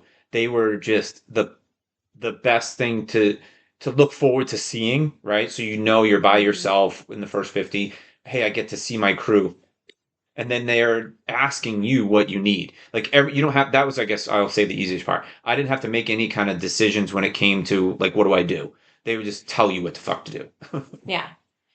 Okay. So you are coming up to the finish line. So is it the last 5 miles that um, you get to other people come out and meet you? No, it's so 13, and you have your another, like Olson was with me. Okay. So Kyle takes me up over power line, and then I'm with Jimmy for the last 13, and then it's like 2 miles out where people can meet you on the Okay. street or whatever. But yeah, so I like um yeah, 13 left with, I think I had 4 or 5 hours to go 13 miles. And so I was like, okay, just don't blow up. You're at mile 87. Don't blow up, meaning like don't run fast or pull a muscle or trip or fall or anything. So him and I were kind of just cruising down these, like, it was like these little rolling hills trail, really rocky and rooty. So it was like, just be careful. The sun's starting to come out. So you're like, holy shit. Like it started in the dark, it got light, and now the sun's coming up again. It's just a weird thing. So talk to me about the emotional part of coming to the end of your 100-mile race. Yeah. Um, it's so wild. Like I was saying, your brain just starts going haywire. You're like on cruise control, and that's why you need the pacers to tell you what to do and to help you, guide you. Because that trail, and I know I was a pacer for Austin in 2021, and to have that responsibility, the trail isn't marked very well. Like you're on a trail, but there are parts where you have to see these pink flags at night, and if you don't see them, you're lost. And so I think, um, what was the question? It was something Just about like the emotional emotions. Oh, part of yeah. So coming it's to the so end. super stressful for that pacer. Um, so there was a point, again, now the sun's out, it's light out, and Jimmy and I were about maybe 4 or 5 miles out. And it just hit me like a ton of bricks. and you just get emotional. Like I get emotional on my run this morning, like it just happens. I don't know what it is, but like then you like I'll see a dead animal and I'll be like almost crying because I feel like that emotion. Picture that times 100 because now it's like, holy shit, I'm gonna do it. And you that come to that realization that it was like I'm doing it, but it's all these other people with me too. Like I just felt that and it just all came out like and so when I did end up seeing John Byrne and Billy Holmberg and Emily Busey with like a mile and a half to go, I had already cried my eyes out and that was kind of like okay, enjoy this last mile and a half type deal. But I had that special moment there. I don't even it just happened. It was Yeah, nothing I could you can't I could, you're not in control of a lot at that point. sure. Okay, so now you're crossing the finish line. So how did that feel? And then like what was going through your head at that moment? Were you thinking about Yeah. what your next meal is or No, I I hate to say it, and I think I've talked about this with other people that have done Leadville, especially like Austin and everything. And I mean, you know, I think you asked me yesterday something about the hardest part, and I think the hardest part was the training. The race was the easy part. The training, the getting up at 4 in the morning every day for a year and a half and training, whether it was cross training or weightlifting or doing the treadmill incline hike or running with the mask on, that was so hard. And leading up to it. And so I'm not sure what people's expectations are that they think they're going to cross the finish line and all of a sudden they're going to turn into this amazing different person. You can have that experience for sure, but it was almost like I was waiting for everybody else to come in. So this is the story. So six of us started. So the first, like Kurt dropped because he got hurt. John Byrne got lost. Pat got hurt. So now it was me, John DeDonker, and Rick Fountain. So I finish, and it was almost like anticlimactic because I had that emotion, like I was emotionless, like I had nothing in me. I was completely empty physically and mentally. So you just don't feel like anything. I thought something was gonna feel, but I already had that feeling like 5 miles earlier. So it was like, all right, I got my medal, and I was like, all I could say and think was thank you to those guys. Um, and then I waited, and then Rick finished, and then Dodonker finished, and it was like, okay, well, that's over. yeah. It wasn't like it didn't hit me that I did it until like, maybe a week later or something, like when people would ask about it. Then it was like, oh man, you know, um, as I mentioned, it's a 50% finish rate, and everything has to go right, and nothing can go wrong with those cutoff times. Yeah. So now, as you've kind of, because you ran this in 2016, so 9 years Mhm. ago. So as you've kind of matured more in your running, what are your runs like these days? Like, what are you training for? What goals do you have for running now? Yeah. Well, and I mean, okay. So I don't know why. I had a couple bad experiences lately with races that either I wasn't fully committed, I didn't train like I know I needed to or had to. I thought I did, but I wasn't even close, right? Like that last dot standing. I mean, it was foolish. I thought I was trained, but it wasn't even close. And I did stupid stuff, and I got dehydrated, and I wasn't able to even do anything remotely close to what I thought I could do. So I was not prepared. What's the format of that race? That's a unique race. Yeah. So last year, somebody found out about this backyard ultra in Wisconsin, Wausau, Wisconsin. And so a group of us went up there and did it. This one, though, so the format of the backyard is you run 4.16 miles or 4.17, whatever it is. It's either a loop of 4.1 and you come back to the start. But this last dot was point to point. So you went from this park to last dot, which is a bar in the middle of nowhere, Wisconsin, and then you run back again every hour. So 4.16, you have to get there in an hour, and then you just turn around, you wait either if you run it in 45 minutes, you still have to wait until the top of the hour to start going back. So that's the format. Okay, so it's just learning how to pace yourself too, how much rest you might need or Yeah, don't need. it's like nothing I've ever tried or done Yeah. before. Like, I mean, if I'm running a 50-mile race, I know I got to go from 0 to 50 and it's over. Or if I'm running a marathon, it's 26 miles, or a 50K, it's 31 miles. I know what I need to do to get to the finish. This one, there's no finish. It's till somebody can't keep going anymore in that hour if they can't make it. So it's tough not having a finish line or a goal. And I didn't. I didn't have any mental goal or any kind of distance goal. I just wanted to go and see how far I could go. I went further in the one in Wisconsin than I did in this last dot.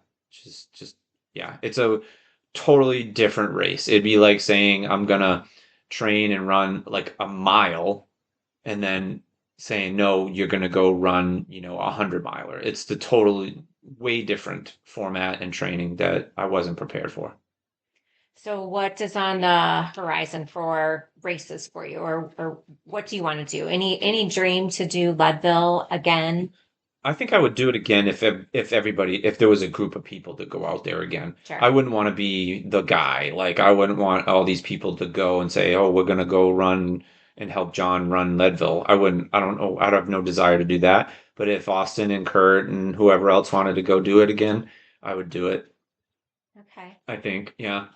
So going to transition a bit from running because you're doing other things that are amazing right now. But I want to do something kind of fun. So, Jonna, she kind of suggested doing this fun rapid fire round. So, next, I've got 10 questions for you. Hmm. Just want you to answer as fast as you can, no thinking. So, are you ready for this? Yeah. Okay.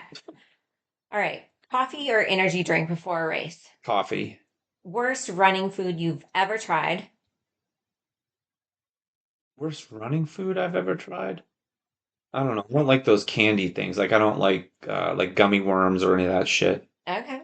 If you weren't running, what sport would you be dominating? If I wasn't running, I would probably be retired from a sport. But if I was gonna, if I mean, I was always, I wish I had played hockey, ice Okay. hockey. Favorite vacation destination? Hmm. Well, right now it's Destin, Florida. Oh, I love that one. Yeah. Boston accent, love it or leave it? Well, I loved it when I didn't know what people sounded like because I sounded like them. But now that I hear my brothers, it's terrible. There's a stick. It's terrible. Leave Um, it. okay. What's your wife's most annoying habit? And don't worry, I won't tell her. You know, I think I don't know if well, I'll just say annoying maybe because there's two things. Oh, Wait, there's more than two. Oh, this is rapid fire. Forget it. There's nothing annoying about her. Yeah. okay. Trail running or road running? I would take trail every day of Okay. the week. Funniest thing a pacer or friend ever said to you mid-race run? I wouldn't say it's the funniest thing, but so when I was just talking about, Jimmy Olsen or James Olsen and Kyle Dietz, we had this little thing, and I'll show you. So it was like a baton, okay? And when Kyle went to Jimmy and Jimmy went to Kyle back and forth, this Burt's Bees, this was like it was called the special. So like they would pass it and be like, "Don't forget the special. Where's the special?" Because I need like because it's so dry. Like I was putting this stuff on just Yeah. so my lips wouldn't crack and everything. So like they had to be ready to pass this special thing. So it's the Burt's Bees. And if you could That run was funny because it was like it became a joke. And today, if you asked Olson what that is, he'd say that's the the special. special, And Kyle, same thing. if you could run anywhere in the world, where is it going to be? Run anywhere in the world. I think so. Kyle got to go to Iceland and run, and I saw the pictures. And some of a friend of mine just went there. I'd probably go try to run in the fjords of Iceland. Okay. And last one word to describe Leadville. One word. Huh. Um, I think one word I would say, I don't know, it means hard. Hard. Yeah. Okay. Well, that's all I got for you for the rapid fire round. But Okay. I want to transition now Okay. to your podcast. Okay. So within this last year, you've started a podcast Yeah. called Taking Chances, Why Not You? Uh-huh. Um, Talk to me about that. What made you want to do this, and how did you get started? Well, I think what made me, I had the opportunity to because of work. So like what prevented me from doing stuff like this before was probably because I thought I'd get in trouble at work, right? And I don't even know why. I mean, with the social media policy and all that kind of stuff, but that was probably one thing. And the other thing that freed me up or to do it is time. So I had all this time. So I got laid off. I wasn't working. As I mentioned before, I wanted to go and be a filmmaker or like create content or, back in the 80s, making like these little funny home movies and stuff. That's what I loved to do. I loved that was like my creative outlet type deal. And so losing my job and having all this time, and the why not you is like, what are you doing? Why not? Why don't you do it? Like I love listening to podcasts. I think they're fun. I do it because I enjoyed meeting other people and hearing their stories and stuff like that. I don't care if anyone listens or not. I feel like it's really cool for me. My experience is listening and to people talk. I like to talk. I like to ask questions and curious about what makes people tick and so far met some, I mean, heard some amazing stories of people doing like crazy stuff. And I think what me and the group that I associate with, it's kind of sad is that we all are like, I'll say like accomplished runners. So when we talk about like, hey, the thing I'm doing now. So the thing I'm doing now is I started running on the first and I run a mile for every day. So it's like the first I ran 1, then 2 miles, then 3 miles, then 4 miles, and 5 miles, and 6 miles. And I'm on miles this morning, 17. So it's the longest I ever run in my life. And so like when, if I say, hey, Traci, I'm running this crazy thing called the calendar club to try to run the miles per the days, it's like, that's insane. But if I'm talking to Austin and Kurt and them, they're all like, oh, well, yeah, of course, that's what you're Yeah. doing. You know what I mean? So, like, it's perspective of like, but when I hear all these other people, just normal people with jobs and families and stuff like that doing this amazing stuff, it's pretty cool. Yeah, you've had some incredible stories on your podcast so far. So, what has been the most fun part of doing it? Again, I think the most fun part is sitting here like we are right now. For me, is the fun part is like,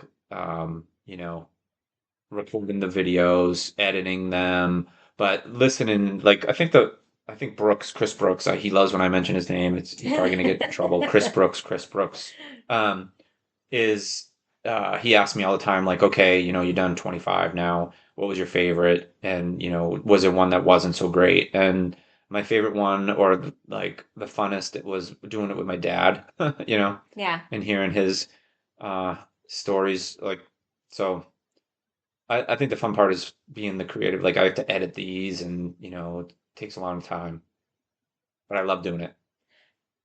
So have you, I guess, other than some of the stories, like I'm sure your dad, obviously that is a fun one, a unique one. You get to hear some stories of his perspective and then, kind of balance them against what you thought. What's been some of your biggest headaches and challenges of doing the podcast? I know there were some tech issues. Yeah, two. Yeah. The first one, which really pissed me off, and I was ready to fucking throw it in, was the with Pat Anger with the way the microphones weren't working. It was picking up through the camera, not the microphones. That was the first fuck up. And then the second one was the Stephen Paul one, where I had recorded for an hour and 50 minutes of awesome stuff and found out, like, I mean, you saw me that day. I was fucking pissed. It Yeah. just somehow it didn't save from like the laptop to the cloud or whatever. It was gone. The file was missing and I couldn't find it. So I had to redo that. Those are probably the two biggest. And thankfully, he had the free Yeah. time the next day to come Right. To back redo it. over Yeah, I and know. redo it, which was Yeah, amazing. I know. And that one was a unique one. I enjoyed listening. I mean, you've had some really great stories. But I love country music, so that one was a fun one to listen to for me. So looking ahead, what's next for you? you a podcast scheduled, I know, to record, but got any races, life challenges? Are you taking your wife on any trips here soon? I don't know. I hope. Well, the government shut down. Now we're Yeah, both not working. we're We're bored. home. So maybe we just start our own podcast together, which I would love to do. And we can talk about all kinds of stuff. Or we could do the one, the jackpot junkies, Yeah. where we go to the casino and we try to win money at the slot machines and we film it. Yeah. That's my next goal. Well, that would I be gotta fun. We convince you. just It took me 6 months to convince you to do this, so it'll probably take me another 4 or 5 months to convince you to do the jackpot one. No, I love that one. All right, well, We let's got to do it. find a bankroller. Yeah, yeah. Yeah. No, race wise, like I mean, I just talked to Austin the other day about maybe signing up for the Michelle Hartwig was on and she's got all those great races and I'd love to go and help support her and run like either Earth Day, well before Earth Day, Frozen Gnome, the Frozen Gnome one. I think I would love to do that one again, just because that last time we didn't do it because of the weather was so bad. But I'd do that one next, and then it's the normal like okay around here it's like you wait until like St. Patrick's Day to like start in the spring and then figure out what you're going to do in the fall. And if people decide next year they want to do Leadville, you got to sign up in December and maybe try to get in the lottery. I don't know. I just think the thing that scares me the most is like Steph asked me one time about doing it again and she's like, well, wouldn't I already did it once and you finished, wouldn't be worried about not finishing. I'm like, well, fuck yeah, you're right. Yeah. Well, that's really everything I wanted to talk to you about, but I do want to give you the opportunity to share a story, a favorite moment in running, that I didn't ask a question about, or maybe that we didn't get to today. Just kind of open it up, like kind of what drives you to keep running every day. Yeah, I don't. Well, a favorite running story. I think I mentioned a little bit about it, but like for the question you asked about how you felt at the finish or whatever. I mean, it feels good to accomplish something that you set out for, right? So like I think part of my struggle either with like school and growing up and all that was like I didn't have any focus. And when I did focus on something, I felt like if I had a good plan and I focused on it, I could accomplish something. But I didn't learn that overnight, and it took me a long time to figure that out. That if I decided to do something and I could put together a plan, then I could achieve anything. And that's what that Leadville experience gave me was after that, I felt like I could do anything. You tell me you needed something done and I had a certain time period, I would figure out a way to do it. And that's what I think I learned through that all that whole experience. But that self satisfaction of accomplishing a goal is great.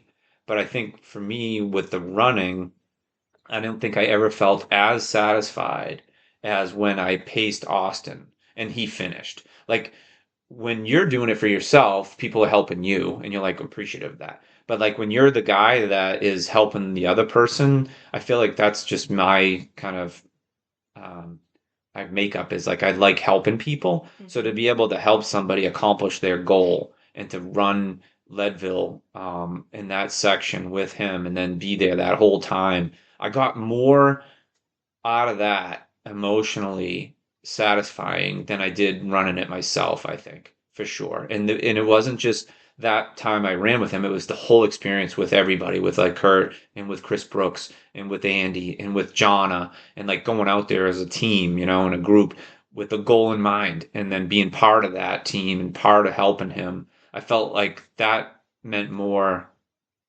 to me then than it did when I finished myself. Sure, I understand that. Well, thank you for giving me this opportunity to actually be a host of a podcast and ask you Mhm. the questions. It's been really fun, and I think our listeners will find this one extremely exciting. But yeah, I appreciate you giving me this opportunity to actually interview my husband. It's been fun. Yeah, Thank you. I know there's so much more. Like, I'll just quickly say about the book. yeah. I have like this. I probably have AD. What is it? ADHD. Yeah, where I got into it and then I just wanted to be done finishing it. and there's so much more. Like even the stories I just can tell you, like all those ins and outs of like certain situations. Is probably a lot more. So we'll probably have to do it again. Yeah. All right. All right, we'll do that.